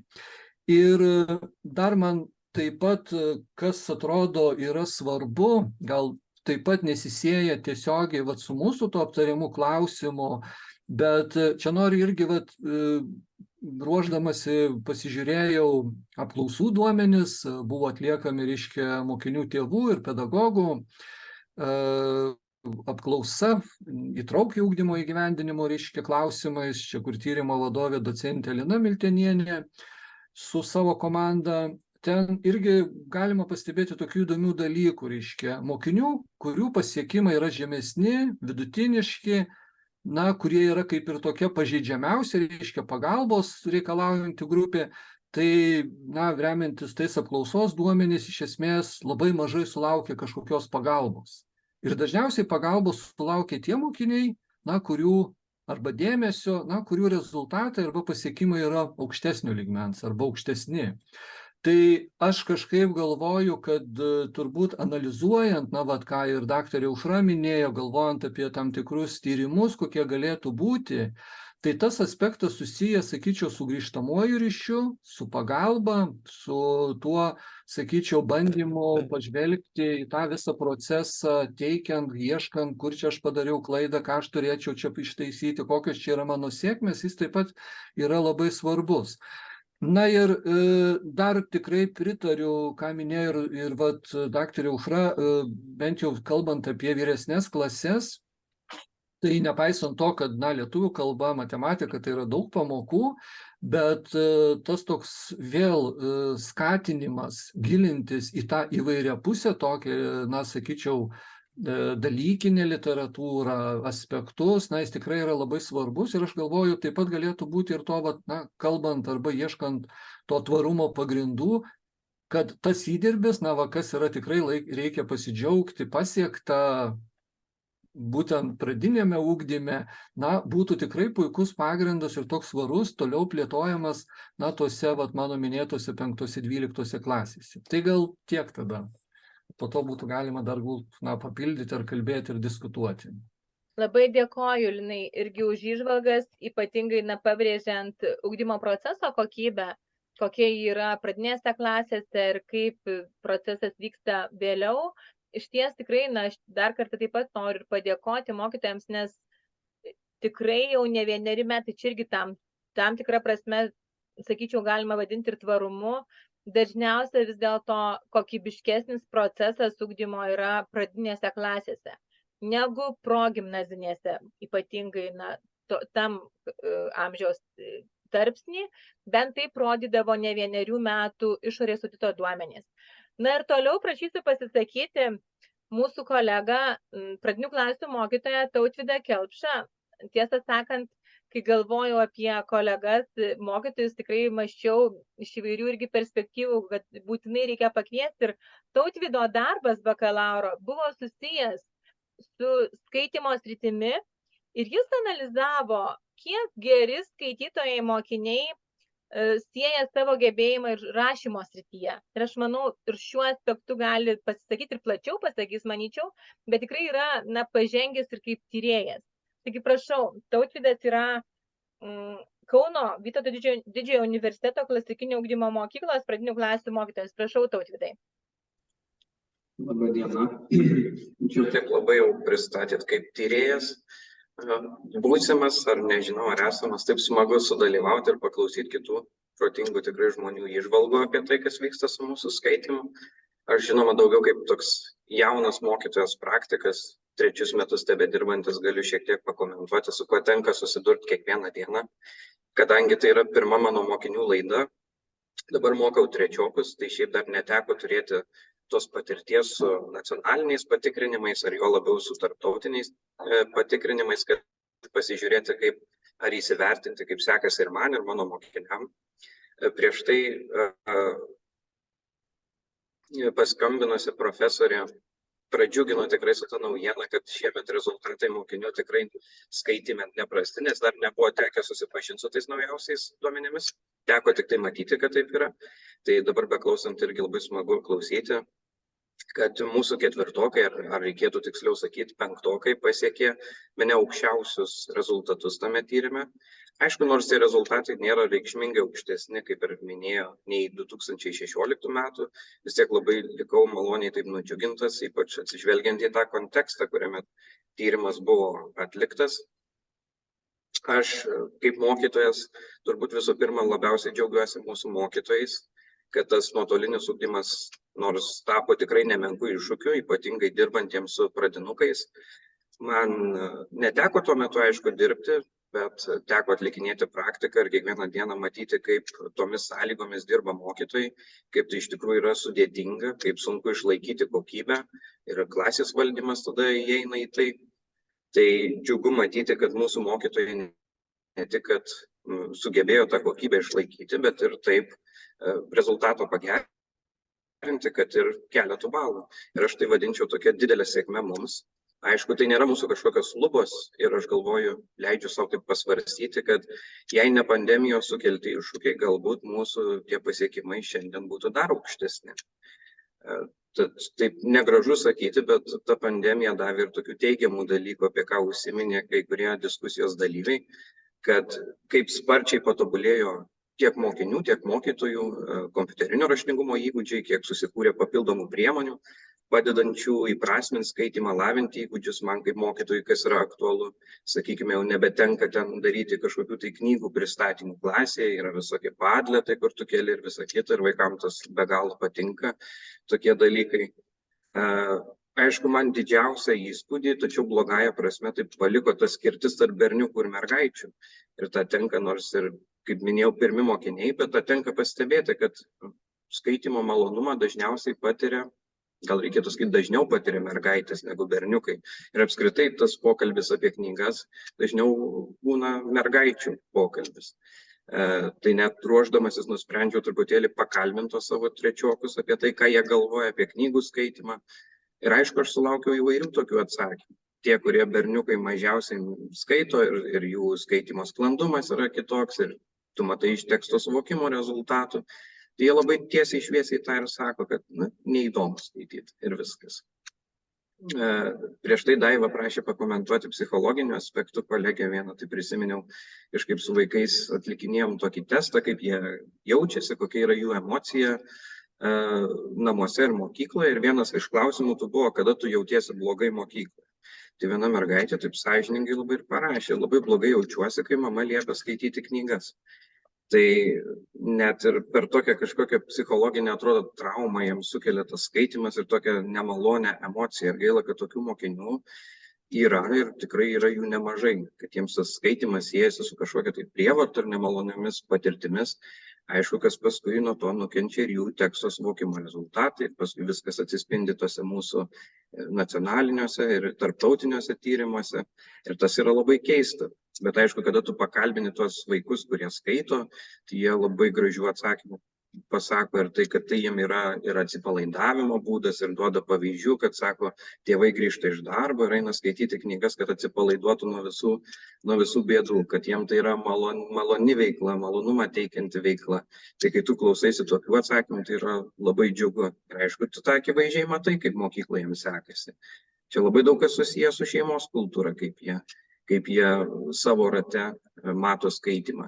Kai pirmoji klasėje pradėjau dirbti su mokiniais, tu matai, kad net ir nėra tokių bazinių įgūdžių, kad jie nežino, kaip su ta knyga elgtis, kokių puslapių, pavyzdžiui, ieškoti, kur kas yra.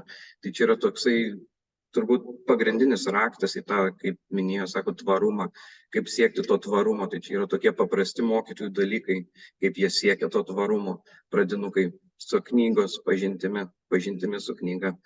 Tai kol kas tiek iš manęs. Ačiū, Tautvydai. Aš tiesiog prašysiu galbūt dabar Ramutę sureaguoti, nes jūs išgirdot jau visus pasisakysius, ir tikrai prašysiu pasakyti klausančius mokytojus, formuoti klausimų ir dar po to perskaitysiu gerbiamos profesorės Liudmilos jau tokių gerų klausimų, susirašinėjimo lange įraštų. Bet pirmiausia, galbūt tikrai Ramutė į tai, kas buvo išsakyta, kokių minčių jums kilo. Na, iš tikrųjų buvo įdomu paklausyti, labai jums dėkoju ir abiejoms Aušroms ir Linui ir Tautvydui. Tikrai, na, manau, kad kiekvienas čia galėtų ilgai apie tai kalbėti. Na, tokia reakcija dabar taip greitai apie tos berniukus ir mergaitės. Šalys labai tikėjosi, kad kai pereisim prie skaitmeninio testavimo, berniukai atsigaus. Ir kaip sakant, štai jie parodys, kad, na, tie skaitmeninio, kaip sakant, gyvenimo įgūdžiai jiems atsipirks ir jie pasieks geresnių rezultatų. Tai va, jau net tos šalis, kurios 16 metais buvo pirmosios, kurios buvo tam bandomajam tokiam tyrime skaitmeninėme, jos nustebo, kad taip ir nenutiko, kad mergaitės vis tiek ir kaip sakant, neatsiliko. Kompiuterinės technologijos ir joms yra nesvetimos, jos puikiai naudojasi tuo.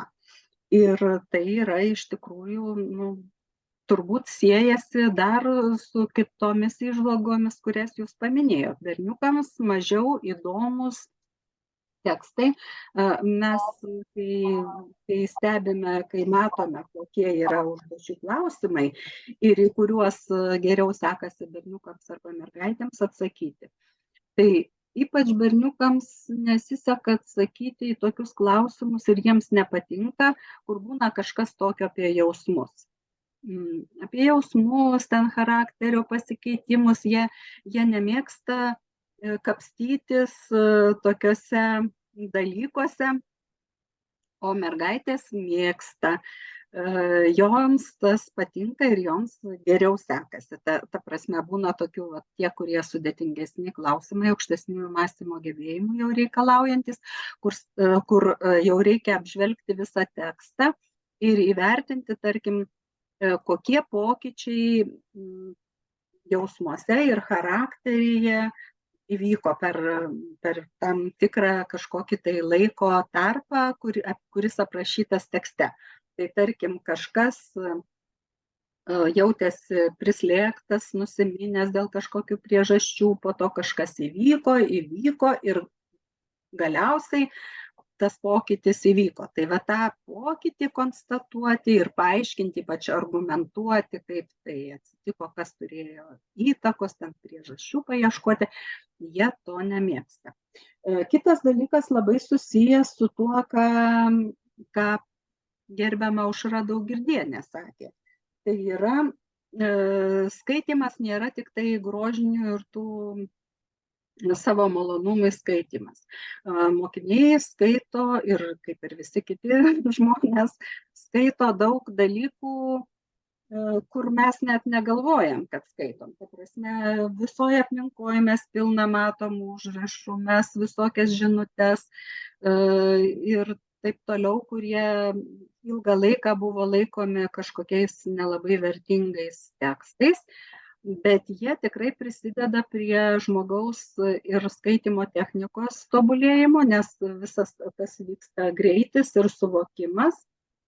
Ir tai yra susiję su tuo informaciniu tekstų skaitymu. Tai yra visa tai, tie internetinės tos dabar užduotys, jos tokios susijusios. Juose gali būti naudojami ir visokie ten iš Facebooko, iš visokių forumų pasisakymai ir vaikai juos aptaria, nagrinėja, skaito.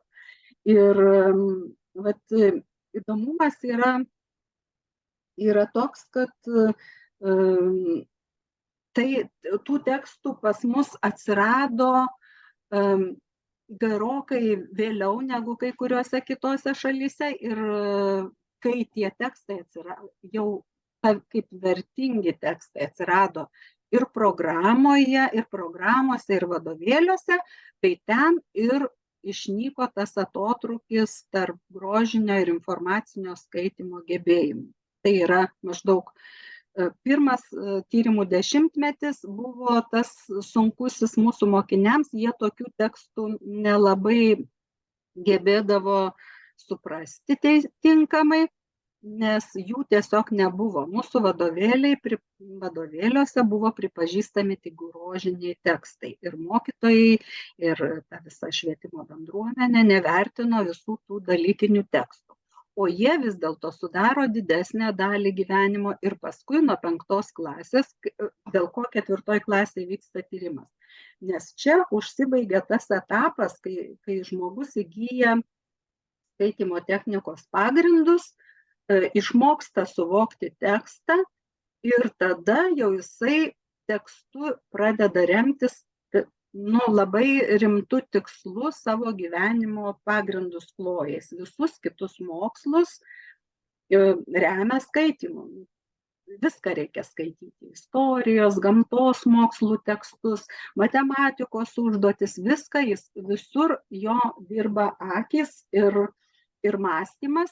Ir labai svarbu tada suprasti, ką tikrai sako tas tekstas, o su internetinė erdvė dar pasidarė svarbu, ar tikrai tiesą sako ir ar būtent ta tiesa yra ta, kuri naujausia ir pagrindinė.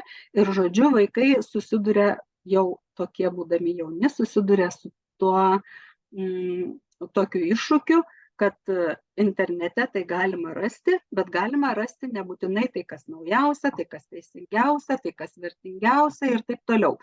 Ir jie dar turi visą laiką įvertinti. Tai vadinasi, tą ir aukščiausią mąstymo gebėjimą irgi būtinai taikyti visur. Tai susidaro toks gana sudėtingas tas skaitimas, nežiūrint to, kad tekstas nėra kažkoks kultūriškai vertingas, bet jis vertingas gyvenimo požiūriu. Ir tada tarkim, viena iš užduočių, kuri dabar yra atverta ir visi gali pasižiūrėti ir internete net ir atlikti tame tinklapyje ir atlikti netgi tą testą, yra skirtas Trojos karui. Tai galim pasižiūrėti, tada vaikam ir pati ta istorinė tema tampa įdomi ir jie tuo pačiu tuos skaitymo gebėjimus pasitikrina atlikdami tą testą. Bet tuo pačiu jie ir mokosi kažko, nes tu tarsi atlieki skaitymo testą, o iš tikrųjų tu išmoksti ir sužinai apie Trojos karą ir ten apie tikrus faktus, apie archeologinius atradimus, sužinai kažkokias mokslininkų pavardės ir taip toliau. Žodžiu, testavimas nėra tik kažkoks įvertinimas pasiekimų, jis tuo pačiu yra ir mokymasis. Ir aš manau, kad va, toks testas, kuris yra paruoštas tinkamai, tai yra visi užduočių klausimai padengia tam tikras, visas grupės galimų klausimų, nuo informacijos radimo iki jau aukštesnių mąstymo gebėjimų reikalaujančių užduočių.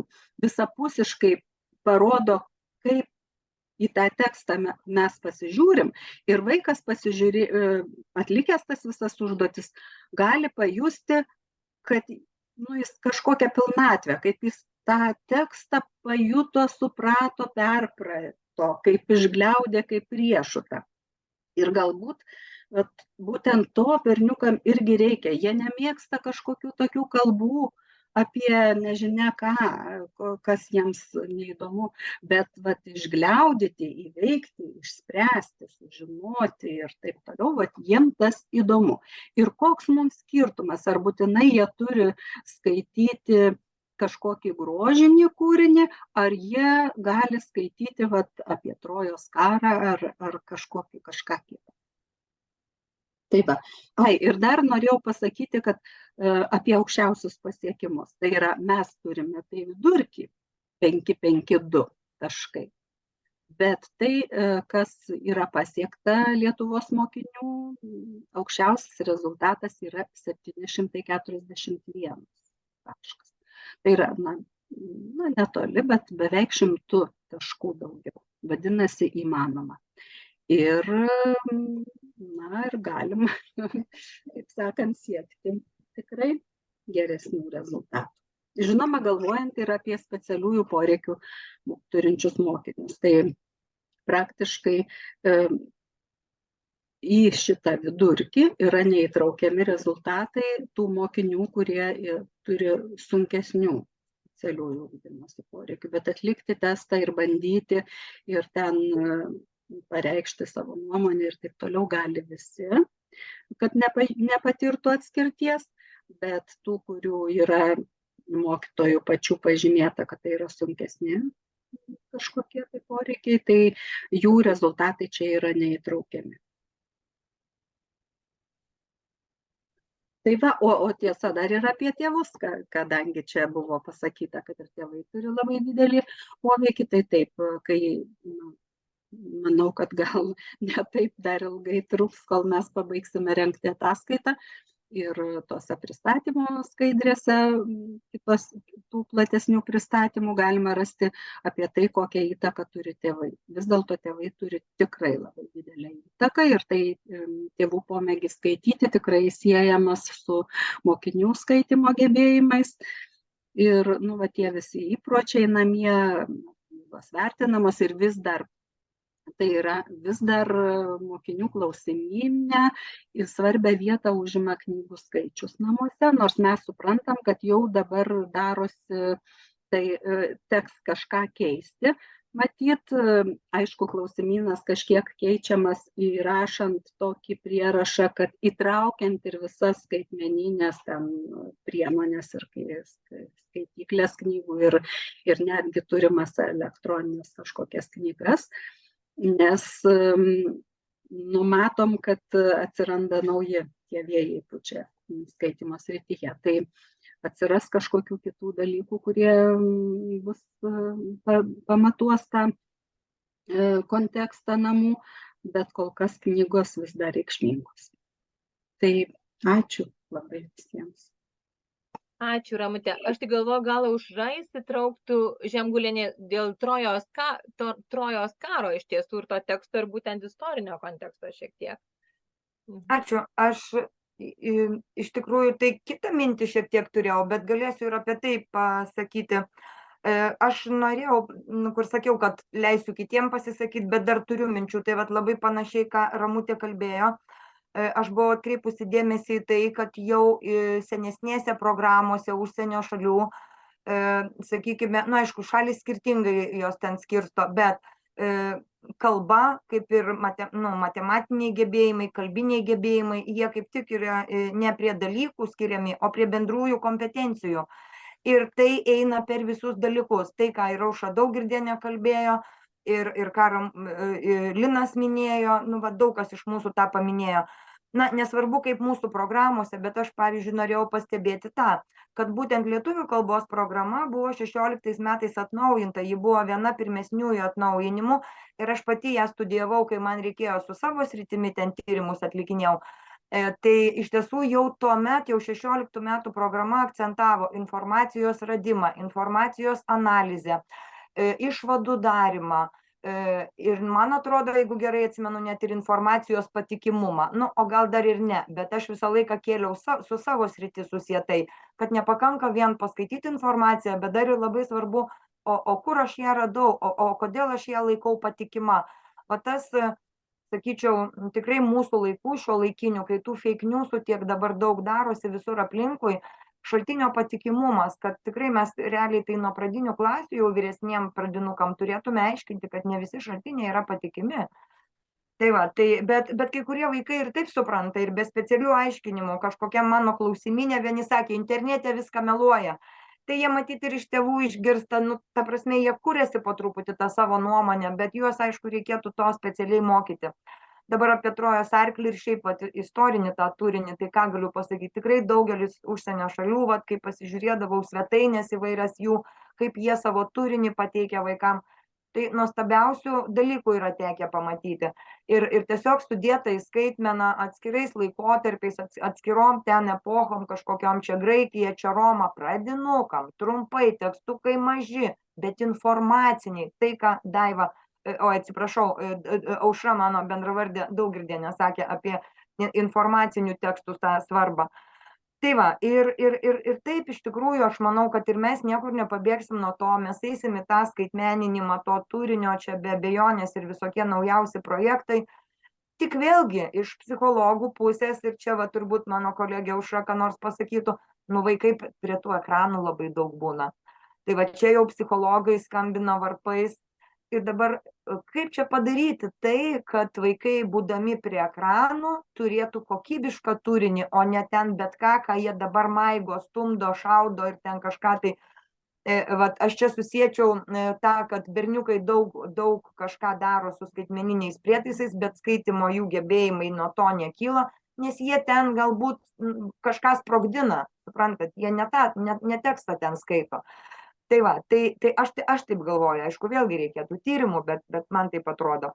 Tai aš manau, kad kadangi tas testavimas vyko jau, kai 16 metų programa veikė jau kažkiek tai laiko, ar ne, ir mokytojai jau kelis metus, nebūtinai, kad va tų ketvirtokų, bet šiaip mokytojų bendruomenėje, kad reikia truputėlį daugiau dėmesio informaciniam tekstam, gilesnės analizės tų informacinių tekstų.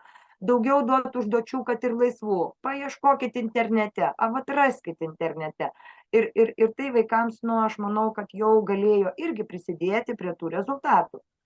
Tai va, nes kitų dalykų tas programų atnaujinimas, jisai va tik dabar ateina, jų rezultatus mes matysim kaip ten ką, nors mato dabar kokiam laikmetyje visuomenėje mes gyvenam. Ir vat, išvakarėse mokytojų streiko ir kad atseit nepasiruošta tom programom, daug, demokratiniai valstybei gyvenam, visi savo nuomonės garsiai sako, daug nepasitenkinimo ir visko mes čia girdime. Man dar viena mintis šovė, beklausant jūsų kolegos. Aš pagalvojau tokį momentą, apie kurį nebuvau pasakiusi. Vis dėlto pandemija mus sutelkė mokytojus. Daryti viską, daryti ką galiu. Va tas susitelkimas buvo žiauriai geras daiktas, aš taip įsivaizduoju. Nes šiandien va būtent streiko išvakarėse mes nesam susitelkę vėl, suprantat, pedagogai blaškosi.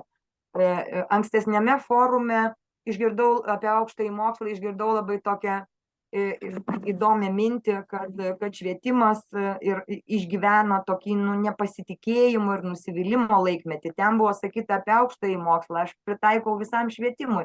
visokių reformų tiek visko daug, tų pokyčių tiek daug, kad visi išgirsta žodį vėl reforma ir jau nepasitenkinimą kelia. Tai va, tai mes kažkaip tai neturim tos ramybės, kad ramiai susitelkę dirbtume. Tai tas, tai anas, vis kažkas mus dirgina, vis į vieną pusę į kitą. O ta pandemija tai buvo va toks momentas, kada visi nusispjovėm į viską ir puolėm visi daryti, ką galim. Tai aš pajutau ir atvėrė įvairias prieigas programinės, kurių šiaip pirkti reikia, ar ne? Va daug tų visokių tokių žmogiškųjų, geranoriškų tokių veiksmų buvo padaryta. Ir tuomet mes, vat, kaip ir visi, ko gero, galėjom kažkaip laimėti iš to. Tai va tą norėjau pasakyti. Dar grįžtant prie to Trojos karo ir to istorijos turinio, tai taip iš tikrųjų tikrai pritariu, kad turi būti tų tekstų ir ypač pirminių šaltinių. Ir be to, kaip ir Ramutė minėjo, ir kaip ir kolegė Aušra minėjo, vaikai skaito ne vien literatūrinį tekstą, vaikai istorijos, pavyzdžiui, mokosi apie praeitį, jie šaltinius gali tyrinėti, jie paveikslą tyrinėti, jie apie paveikslą gali kalbėti, jie jį vertinti gali, ką aš matau, kodėl aš matau, kaip aš galvoju, o kodėl tas taip pavaizduotas, o kas ten pasipuošia, nepasipuošia. Visokius mes galim pasakojimus kurti, nagrinėdami vizualius tuos istorinius šaltinius, tyrinėdami originalius tos daiktus praeities, vat, ir tai, manau, tikrai vat, tos ypač dabartinės naujosios programos, kur jau atnaujinamos, jos eina jau šiek tiek į tai. Tik aišku, tos medžiagos mes gal dar neturime tiek daug, o norėtume turėti parengtos tam vat, tokiam mokymuisi. Tai gal užtenka man. Ačiū, Aušra. Aš tiesiog dabar norėčiau perskaityti profesorės Liudmilos klausimą, čia tokį ilgą, bet jis labai irgi toks, sakyčiau, labai prasmingas, nes išsakysiu minčių ir aš panašių turiu labai pavyzdžių, nes tiesiog šiek tiek kito aspekto momentas. Rašo profesorė, kad klausantis kyla klausimas, ar yra toks reiškinys kaip perteklinis skaitymas. Nežinau, koks yra tikslesnis pavadinimas, savo rate turiu vaikų, kurie nuolat skaito, valgydami, vaikščiodami, visų knygynų knygos perskaitos, vienintelė išeitis imti knygas iš bibliotekos. Kur ta riba tarp sveiko ir nesveiko perteklinio skaitimo ir ar perteklinis skaitimas yra problema, ar nėra tokios savokos kaip perteklinis skaitimas? Šis klausimas susijęs su tuo, ar yra kažkokios skaitimo normalumo ribos, kurių mes galime siekti. Gal kas imtųsi atsakyti, gal galėtų iš neuromokslų pozicijos Aušra pamėginti padiskutuoti? Aš tai iš viso klausydama tokių keletą dalykų. Pirmiausia, gal Liudmila, aš truputį vėliau atsakysiu jūsų klausimą, bet prie jo prieisiu. Pirmiausia, berniukai ir mergaitės, jau mes suprantame vieną dalyką, kad tekstai turėtų būti šiek tiek skirtis, ką jau senai užsienio autoriai tyrėjai kalba. Berniukam, kurie yra skirti mergaitėm. Žodžiu, berniukai dažnai sako, man reikia informacijos, man reikia, aš čia nieko nesužinojau. Čia yra labai paprastas dalykas, iš neuropozicijos žiūrint, vis dėlto vyrų smegenų raida yra šiek tiek kitokia negu moterų smegenų raida. Ir mergaitės jos pagaulios tam tikriem aspektam, kam nepagaulus berniukai, ir berniukai pagaulus kitiem aspektam, kam mergaitėm yra sunkiau pagauti. Yra įdomu tai, kad labai įdomus virsmas vyksta su berniukais, paaugliais, vaikinais, kai jie tampa vyresni skaitėme. Aš, pavyzdžiui, pati labai jaučiu, kai dirbu su 1. ir 3. kursų studentais, kas vyksta su vaikinais, kai jie pradeda daug skaityti. Ir tada mes turime tą rezultatą, kad suaugę vyrai taip pat lygiai taip pat daug skaito, bet jiems tas ateina vėliau. Dabar dar viena tokia išvada, kad berniukam galbūt reikėtų parinkinėti tekstus ir ką mes labai aiškiai apibūdinam, kad kas yra, tarp kitko, ką paminėjo Tautvydas apie jausmus, aš sakyčiau, kokias emocijas sukelia. Tai, pavyzdžiui, berniukam labai sužadina tekstai, kur yra baimės, kur yra drąsos išraiška, kur yra pykčio išraiška. Žodžiu, tai yra tas stimuliavimas trupučiuką kitoks negu mergaičių. Tas labai ryškiai matosi. Dabar dar vienas dalykas, irgi aš taip labai jautriai sureagavau, nes apie tai labai, irgi daug skaičiau ir labai daug mąsčiau. Ką Tautvydas pasakė, tą tokį labai kokybinį pastebėjimą, kad mane mama verčia. Tai aš tiesiog žinau tokį dalyką, kad geriau skaityti mažiau, bet dažniau, pavyzdžiui, po 5 arba 10 minučių ir neversti, kad tai netaptų bausmės skaitymas. Ir manau, kad visi pradinių klasių mokytojai šitą puikiai žino ir tėvam tokias rekomendacijas labai griežtai reikėtų pasakyti, nes tai tampa po to meškos paslauga, kaip yra sakoma, skaitykit ir daug, ir tu tau bausmė, tu valandą dabar turėsi atsisėdęs skaityti ir taip toliau, geriau 5. Nuo 5 iki 10 minučių, jeigu vaikas sugeba ir po to jisai sukelti arba tiesiog kartu su vaiku skaityti ir nutraukti toj vietoj, kuri yra įdomi, kad jis po to skaitytų. Na, čia yra visokių tokių metodikų, labai įdomių, čia galima labai daug apie tai kalbėti, tarkime.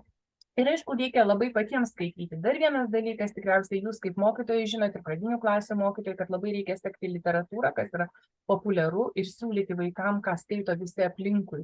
Kokie, aišku, yra labai nepopuliarus pasiūlymas, bet kad vaikai pradėtų skaityti, yra siūloma skaityti knygas, kurios susideda ne iš vieno tomo, tiesiog į knygų serijas įtraukti. Tai jau, manau, paminėsiu, kas berniukam tikrai labai yra įdomu, Žvalgo mokinys, kur ten yra iki beprotybės, aš skaičiau iki 7 tomo, sugebėjau perskaityti, nes aš visą laiką skaitau, ką mano giminaičiai, ką mano gentis skaito ir aš turiu žinoti, kad su jais diskutuoti galėčiau.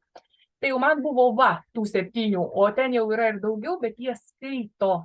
Na, matau, Tautvydas šypsosi, tikriausiai žino, apie ką aš kalbu. Tai va, tai žodžiu, tokie vat niuansai, čia iš tų tokių, ką mes kalbėjom. Dabar apie tuos labai daug skaitančius vaikus ir apie žaidžiančius vaikus kompiuteriu. Kodėl vaikai taip įsitraukia, to šaudo, gaudo, tenai bėgioja, logiečius ten ir tokius visokius. Todėl, kad smegenim tai sukelia begalinį malonumą. Tai yra stimulų pasikeitimas. Ir mūsų smegenys ieško malonumo. Ir jie jaučia didelį malonumą, todėl net nejaučia laiko tėkmės, kiek jie praleido ten šaudydami, gaudydami ir spaudydami mygtukus. Liudmila pajudino tokią temą, kad vaikas jaučia malonumą be galo skaitydamas, jis lygiai taip pat priklausomas nuo skaitymo tampa. Ir čia reikia labai pasidomėti, ar vaikai supranta ir atsimena, ką, pavyzdžiui, skaitė, ar atsimena ten tą perskaitytą apysaką, novelę, romaną. Nes yra šitame didelis pavojus, kas yra pastebėta, kad vaikai skaito daug ir staiga taip viskas susivelia, kad nebežino herojų linijų ir taip toliau. Čia tada reikėtų skaitymą iš esmės šiek tiek stabdyti, kad būtų įsigilinama, kad tai netaptų automatiniu procesu. Tai yra didelis pavojus, nes yra jaučiamas malonumas, o kas įvyko. Tada reikia kelti klausimą ir pačiam perskaičius knygą, ar tu supratai esmę, ką norėjo pasakyti. Ir jau tada ne vien tik tai, kad ieškoti to nuotykinio, čia kaip iš tų kompiuteriniais žaidimais tam tikras dalykas iškyla. Kiek teko domėtis, kokią literatūrą reikia duoti vaikams skaityti, va čia, kadangi aš kalbėjau apie tuos informacijos tekstus ir viską, šiaip visi specialistai skaitymo pasisako apie tai, iš neuro pusės, kokios literatūros galbūt neduoti, jeigu mes matome neigiamą poveikį vaikams. Koks tai neigiamas poveikis, pavyzdžiui, jeigu vaikai prisiskaito knygų ir po to negali miegoti, kiek susižadina.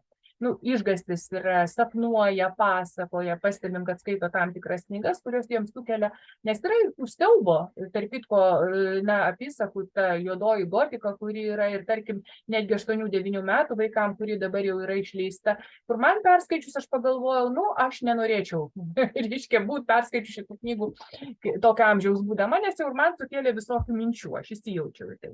Tai va, tai tas skaitymas, perteklinis skaitymas, aš nežinau tikslaus termino, tiesiog jisai yra, irgi gali tapti pavojingas tuo atveju, jeigu vaikas nebesupranta, apie ką skaito turinį ir tik tai gaudo nuotykį kažkokį tai, o nesupranta gelmės ir po to netgi negali perpasakoti. Tai yra vienas toks testavimas, kad tu papasakok, ką perskaitai ir ar tau nesimaišo knygos tiesiog apčiuopti tokį dalyką.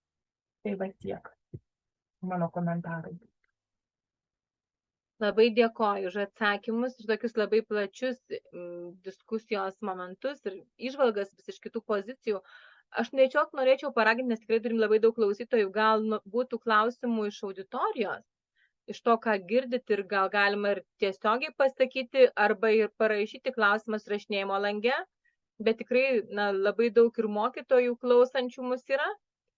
Ir prašau Tautvydai.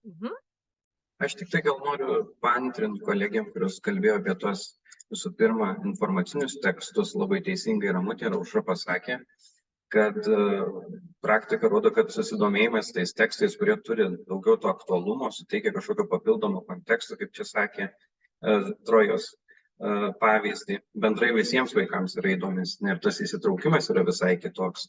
Ir tai išliekamoji vertė žinioms, pavyzdžiui, mes dirbam su šok serijos vadovėliais. Tai kartais net ir patys vaikai juokiasi iš tų tekstų, kokie yra, tiesiog jau ne šiems laikams, jau savo laiko išbandymo neatlaikė, sakyčiau. Ir mes turim tokią privilegiją, kad dirbam su taip serijos vadovėlių pasaulio pažinimu. Ir, pavyzdžiui, ten visą laiką tų tekstų būna labai daug. Ir jie nuo 2 klasės prisimena tam tikrus momentus, kas ten buvo pasakyta, o ne kažkokius tai grožinius tekstus, kas buvo ten riešute, pupoje ar dar kažkur. Tas jiems labai svarbu. O kitas dalykas, kuris irgi su tėvais, kaip tėvai žiūri į skaitymą, tokios praktinės situacijos, kai pastebi tėvai, kad jau kyla kažkokių tai sunkumų su vaiko skaitymo. Pirmais metais, aišku, jau tam tikri įrankiai suteikti, bet pastebi, kad vaikas netobulėjo, kaip tik priešingai eina kažkur žemyn, regresuoja. Ir ateina tėvai dažniausiai ir sako, ką čia daryti, kaip baisu, kaip čia dabar tas vaikas taip neskaito. Ir dažniausias patarimas mokytojų ir būna tas, kad skaitykit bent 20 minučių per dieną ir jūs jau pamatysit rezultatą. Tai jų reakcija dažniausiai būna tokia, kad ką čia tos 20 minučių per dieną. Ir pirmi tokie įrankiai pasėdę, aišku, pasikankina vieną dieną, ten porą valandų paskaito, sekančią dieną truputėlį mažiau, nes jau ir tėvam matyti tos motyvacijos mažiau, tuos pasiekimus pagerinti vaikui ir paskui vėl kažkur tai mėnesiui dingsta apskritai neskaito, iki to momento, kol vėl pastebi, kad kažkas tai negerai ir vėl sugrįžta prie tos paties. Tai dėl to antrinu tam, kad bent tos 5, 10, 15 minučių skaitimų jau yra labai didelė nauda. Dėkoju, Tautvydai, tikrai labai geros įžvalgos ir tiesą sakant, vėlgi išgirdom minčių dėl dalykinių tekstų, kitaip sakant, negrožinių, būtent gamtamokslinio ir visuomeninio, sakyčiau, raštingumo atveju. Dabar vėlgi kelia klausimą, matau profesorė Liudmilo, kaip tada bus su tuo dirbtiniu intelektu, aš suprantu, ar ne, kur eina vėlgi šis technologinis momentas. Aš tai manyčiau, nežinau, čia gal galėčiau dar vieną klausimą kelti ir to dirbtinio intelekto patikimumo, būtent kaip vadinti dėl tų šaltinių ir panašiai. Čia aš galvoju, gal irgi iš mūsų pačių kažkas esate dalyvavę diskusijoje ir Ramutė gal irgi turi atsakymą, arba kiti, nes iš ties aš bent pati dalyvavau Prancūzijoje, dėl to labai tai jie net ir šį resursą mato bent jau kaip pagalbininką. Na, bent jau teko būti šių metų kovo mėnesį Vakarų Britanijos universitete, tai aš galiu pasakyti, ką jie daro. Jie daro dabar 2 mokytojus robotus, programuoja labai stiprus universiteto informatikai 2 metus ir jiems suteikia labai daug ne tik žinių ir mokytojų balsus ir įvairius pastiprinimus, bet bijo vieno momento, ką jau išsakė kolegos per tokias neformales bendravimo dalis, nes po eksperimentavimo jau mato, kad vaikai nori ir linkę su tais robotais ir namuose apsigyventi. Ta sakė, kad jie kelia klausimus, o kodėl su jais tie robotai negyvena namuose. Ir tikrai jie galėtų būti ir jų draugai, ne tik mokykloje šalia suolo. Tai čia tokia dar viena vėlgi diskusijų dalis, bet prie to, ką tas robotas atneš, bent jau Prancūzijoje šiuo metu dirba mokslininkai kartu su mokytojais ir dėl tų technologijų jau įvedimo tinkamo, nes net ir balso tembras anot jų turi būti labai apgalvotas. Čia iš to tokio vieno didaktinio segmento. Bet gal galėtum tikrai, prašau, Liudmila. Aš tai tik norėčiau šiek tiek patikslinti tą savo klausimą, tiesiog kadangi ChatGPT labai ateina į mokinių gyvenimus ir vaikai vis dažniau klausinėja kažko, tai mano tas susirūpinimas yra dėl tos informacijos, kurią jie gauna. Nes iš tikrųjų ChatGPT taip vienareikšmiškai viso pasaulio mokslininkai galvoja, kaip jį, kaip pasakyti, prijaukinti naudojimui mokyklose, vaikų ugdymui. Bet yra problema, kad labai daug yra išgalvotos informacijos. Ir kaip tai būna išgalvota, aš pati, pavyzdžiui, susidūriau su to vieną kartą rašiau straipsnį, galvojau, kai tik ChatGPT čia atsidarė, kada čia gruodžio mėnesį, galvoju, pabandysiu aš paklausti, tai, kas mane domina, kažkas apie mokytojo motyvaciją ten buvo. Ir naujausi tyrimai šitoje srityje. Po kelių sekundžių gaunu nuostabų tekstą, skaitau, galvoju, oho, šaltiniai nurodyti, nuorodos, viskas taip įtikinama, puiku. Na, bet mano mokslininkės, kaip visada, yra tas, nu, toks, kaip čia pasakyti, nepatikimumas ar tas noras įsigilinti, aš pradėjau ieškoti šaltinių. Pasirodo, visi šaltiniai feikiniai. Absoliučiai, nei vieno to šaltinio realiaus nebuvo ir visas tas tekstas parašytas labai įtikinamai skambėjo, bet jis visas yra išgalvotas, įsivaizduojat, bet tai su tuo susiduria mūsų vaikai dabar. Bet ką jie nori sužinoti, kad mokytojai davė kažkokią užduotį, tarkime, ten istorija, ten kažkas tokia, jie paklausė ChatGPT jiems primeluoja informacijos šaltinius, bet aišku, dalis ten gali būti ir teisingos informacijos. Tai vat, ar jūs kaip mokytojai, pavyzdžiui, susidurėte su to, ar kaip mes čia turime kažkokius jau receptus, kaip elgtis tose situacijose, ar tiesiog sakom vaikams, ne, tik nieko neklauskit ChatGPT, kad jisai čia jūsų nepaklaidintų. Tai tiek. Kas galėtų atsakyti, tikrai pamėginkit pasidalinti mintim.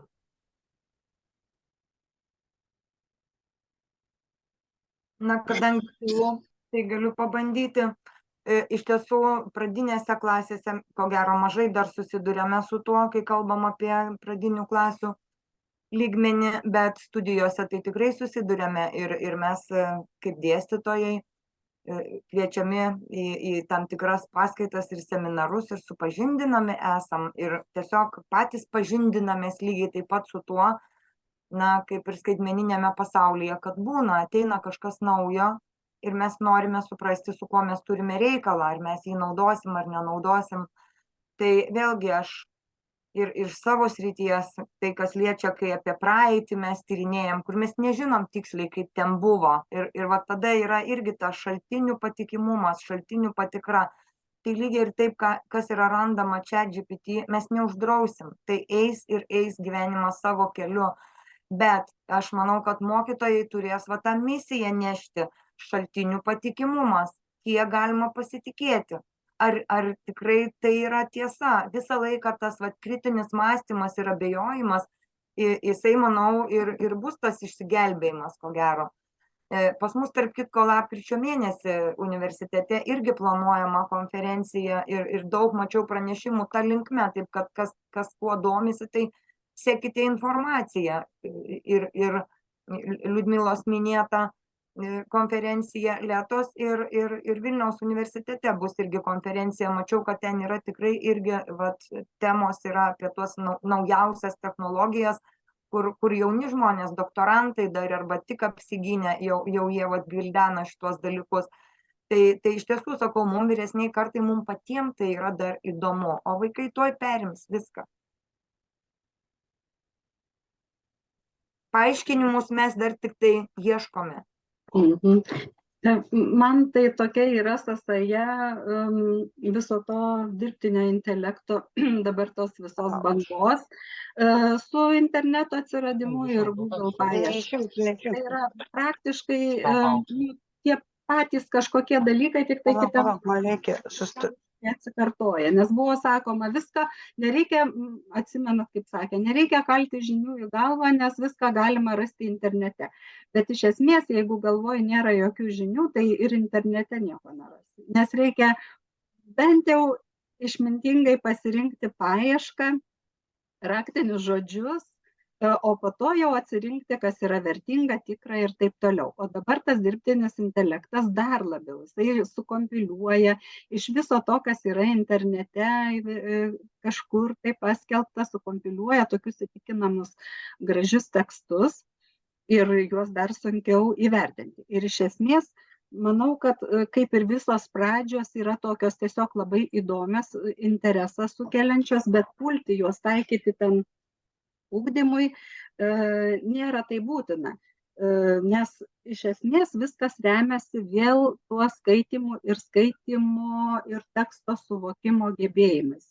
Jie yra čia esminiai ir svarbus, nes tam dirbtiniam intelektui taip pat reikia suformuluoti užduotį, nuo tos formulavimo priklauso, kokį gausi atgal tą tekstą. Kitas dalykas, reikia labai gerų teksto suvokimo gebėjimų, kad suvoktum va tame sklandžiame ir gražiame tekste, susivoktum, kad jis vis tiek nėra tai, ko tau reikia. Vadinasi, kažką tai teks, aišku, peržiūrėti švietime turbūt ir visur, nes, tarkim, jeigu dirbtinis intelektas sugebės sukurti tobulesnį tekstą, negu kad gali eilinis kiekvienas paprastas žmogus, tai koks tikslas tuos tekstus rašyti ir mokytis. Bet iš esmės, jeigu žmonės tų tekstų nerašys, tai dirbtinis intelektas neturės kuo naudotis savo produkcijai kurti. Žodžiu, toks uždaras ratas. Tai aš manau, kad iš pradžių galbūt tai yra naudingiausia tiems, kurie jau labai gerai valdo tekstus, valdo kalbą, išmano ir taip toliau, ir jiems reikia ten kokio nors niuanso, ir jie tada sugeba pasitelkę tą dirbtinį intelektą savo tą pagalbą gauti. O visiems kitiems daugiau nuo tokio susidomėjimo, išbandymo, nuotykių tai sritis.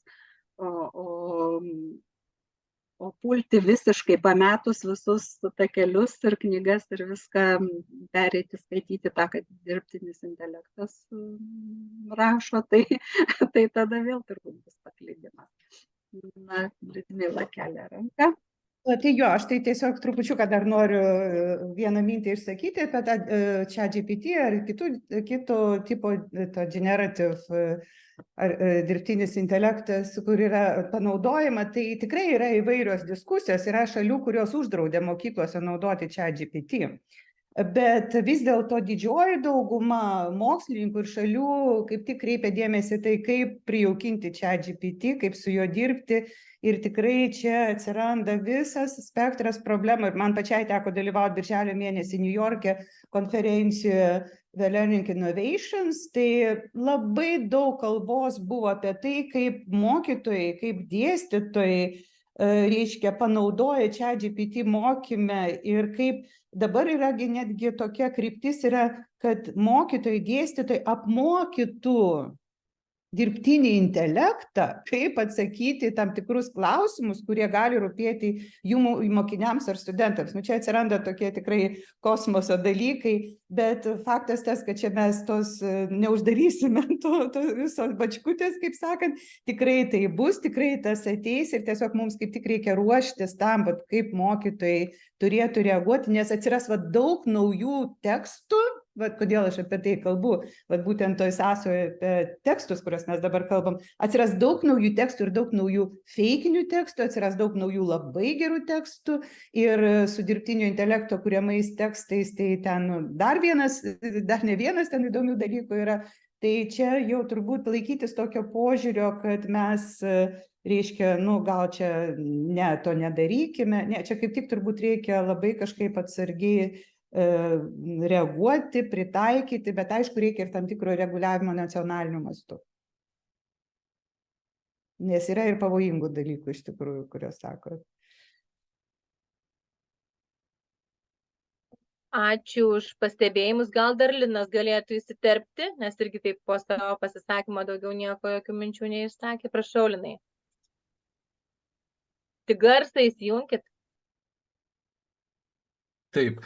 Tai aš gal tik tai sureaguodamas į tai, kad čia profesorė Liudmila paminėjo, iš tikrųjų, čia aš manau, kad, taip, pradinėse klasėse gal tokios problemos nėra, bet jeigu gal žiūrėtumėm, reiškia, progimnazijos, gimnazijos, tai ne tik studijos, ką čia minėjo Aušra, bet aš šitoj vietoj vėl galvoju, čia kaip tik, tie, ką daktarė Ramutė minėjo, iš tikrųjų labai tampa ties, skaitymo gebėjimų tas, plėtojimas. Ir man tai čia dar, toks, aš sutinku be abejo, gal kažkokio reguliavimo arba kažkokio kryptingumo reikia, bet turbūt turėtumėm šitoj situacijai vėl nepamiršti, ir visų medijų, vaizdų visų, kurie pasiekia, ten šiuo atveju yra kūriamos istorijos, pateikiamos. Ir čia tampa tas labai svarbus, aš manau, na, to kritinio mąstymo, socialinio ar visuomeninio, kaip mes pavadinsim, to tokio jautrumo šiuo atveju, na, vat ką profesorė Liudmila jūs pasakėt, tekstas gražus, bet jūs pradėjote ieškoti šaltinių, pagrindimo to. Na ir paaiškėja, kad šiuo atveju, nu, nėra jo ir čia tas tekstas sukurtas, jis neturi jokio pagrindo. Tai galvoju, turbūt vėl čia reikalingi sprendimai. Aš tai čia vat irgi esu ir skaitęs, ir domėjausi, tai manau, kad čia turbūt tas kelias labiau tokio prijaukinimo, galvojimo, kaip čia mes galėtumėm šiuo atveju, na, vat, panaudoti turbūt vat tiems teksto suvokimo, kritinio mąstymo, nežinau, ten darbo su vairiais informacijos šaltiniais plėtojimui, nes, nu, tai yra dalis, tai yra tokia, kaip va, šiuo atveju, ar mes čia kalbėtumėm apie interneto atsiradimą, ar mes kalbėtumėm tenai, nežinau, jeigu grįžtumėm dar į praeitį apie išvis pačios žiniasklaidos, popkultūros, na, kaip ir mes vertintumėm ją, bet aš dar norėčiau šiuo atveju grįžti irgi, čia mes va, diskutavome ir kalbėjom, na, vat, apie grožinius ir dalykinius tekstus, ir aš kartais, na, vat, irgi pastebiu tokį dalyką, kad kartais mokiniai, na, vat, kalbu apie pagrindinę mokyklą, tai galbūt nėra kažkokio tyrimo rezultatai panašiai, bet arba labiau skaito grožinius tekstus, juos susitelkia ir atmeta tą dalykinį tekstą, arba sako, na, čia grožiniai tekstai man nėra įdomus, jie nėra svarbus, aš šiuo atveju labiau, reiškia, čia skaitysiu tik dalykinį tekstą, nes aš iš jo galiu gauti kažką tai. Tai čia turbūt vėl to tokio balanso, nes aš pamenu, vat, mes ir pradžioje turbūt dar, kada vyko ir, na, vat, pradžia buvo nacionalinių mokinių pasiekimų tyrimų, buvo irgi diskusijos ir, atsimenu, tarptautinių tyrimų, vat, to grožinio ir dalykinio teksto santykis, jų įvairios tos problemos. Bet gal tai šiuo atveju sakau tik tai tokių gal tyrimų arba kažkokių va, tolimesnių analizių irgi būtų labai svarbu, na, vat, pasižiūrėti, nes dabar aš irgi matau, kad, na, bent jau kalbant apie, na, vat, pagrindinę mokyklą, apie mokinių, reiškia, lūkesčius, norus, ir šiuo atveju visą laiką yra tas toksai klausimas, jeigu aš kažkokios veiklos imu, aš stebiu mediją, įsitraukiu, tai turbūt aš kažko ieško ir kažkokią aš matau prasmę arba kažką noriu pasiimti iš to. Be abejo, čia sutinku vat, su Aušros Daugirdienės irgi mintim, kad yra įvairios turbūt to skaitimo pasirinkimo priežastis, bet mes visą laiką turbūt čia vėl, ką aš minėjau, kalbėdamas apie pamokos kokybę, mes vis, na, sunkiai galbūt įsprendžiam problemas susijusias su tokiom kertiniam galbūt didaktiniam problemom, ten planavimas, vertinimas, čia ir taip pat matau vėl, na, kaip ir vis dar ir diskutuojam ir ieškom va to dalykinio grožinio teksto pasirinkimo ir jo kažkokio balanso. Tai gal tokios mano mintis, ačiū. Ačiū, Linai. Matau Ramutės ranką, prašau. Matau, kad laikas baigėsi ir tuo įrašas įsijungs, o aš labai norėjau pakviesti mokslininkus ir mokytojus, kurie domisi tyrimais, pasinaudoti tomis atvertomis tarptautinių tyrimų duomenų bazėmis. Jose yra labai daug kontekstinių duomenų, kurių mes, tarkim, dabar rašom ataskaitą, tai jinai tikrai remsis pačiais tokiais bendraisiais visais duomenimis ir tai jau gal bus ten daug tų puslapių. O mokslininkai galėtų patyrinėti tam tikrus aspektus ir jie būtų įdomus ir visuomeniai, švietimo bendruomeniai. Bet aš kažkaip pastebiu, kad Lietuvoje yra tokia, na, mada ar nežinau kas tendencija, kad jeigu atlikti kokią nors antrinę analizę ar tą tyrimą, tai turi būti tokia sudėtinga kažkokia tema. Taip reikia giliai kapstyti, taip reikia ten sunkiai kažką daryti. Bet iš tikrųjų, jeigu pasidomėtume, ką daro kitos šalis, tarkim, kaip jos naudoja tos tyrimo duomenys. Jos pasiima kažkokį siaurą klausimėlį, tarkim, berniukai, mergaitės ir dar ten kokį nors kontekstinį pjūvį. Ir viskas, patyrinėja ir padaro vieno puslapio tą infografiką su kažkokiais skaičiukais ir jie yra įdomus, tikrai įdomus. Ir tai periodiškai atsirastų kažkokios tokios informacijos, tą diskursą suaktyvintų žmonių domėjimąsi, kaip viskas vyksta.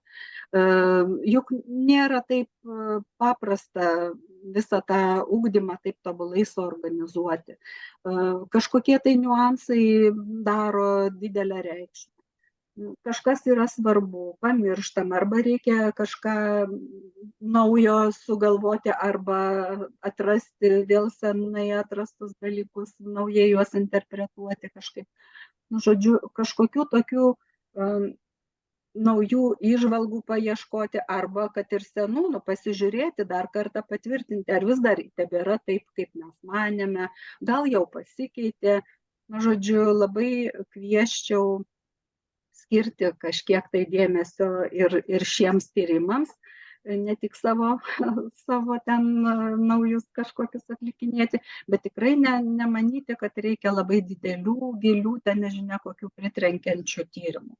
Tiesiog kažkokiais nedideliais žingsneliais atskleisti labai svarbius tokius aspektus. Ačiū. Ačiū, miela Ramute.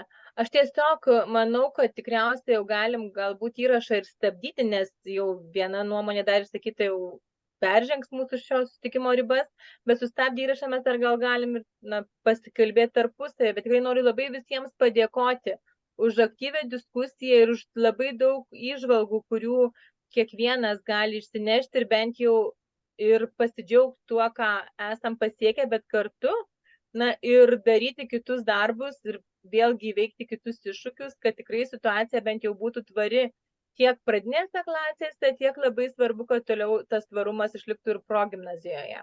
Ačiū labai ir tikrai galim stabdyti įrašą. Ačiū.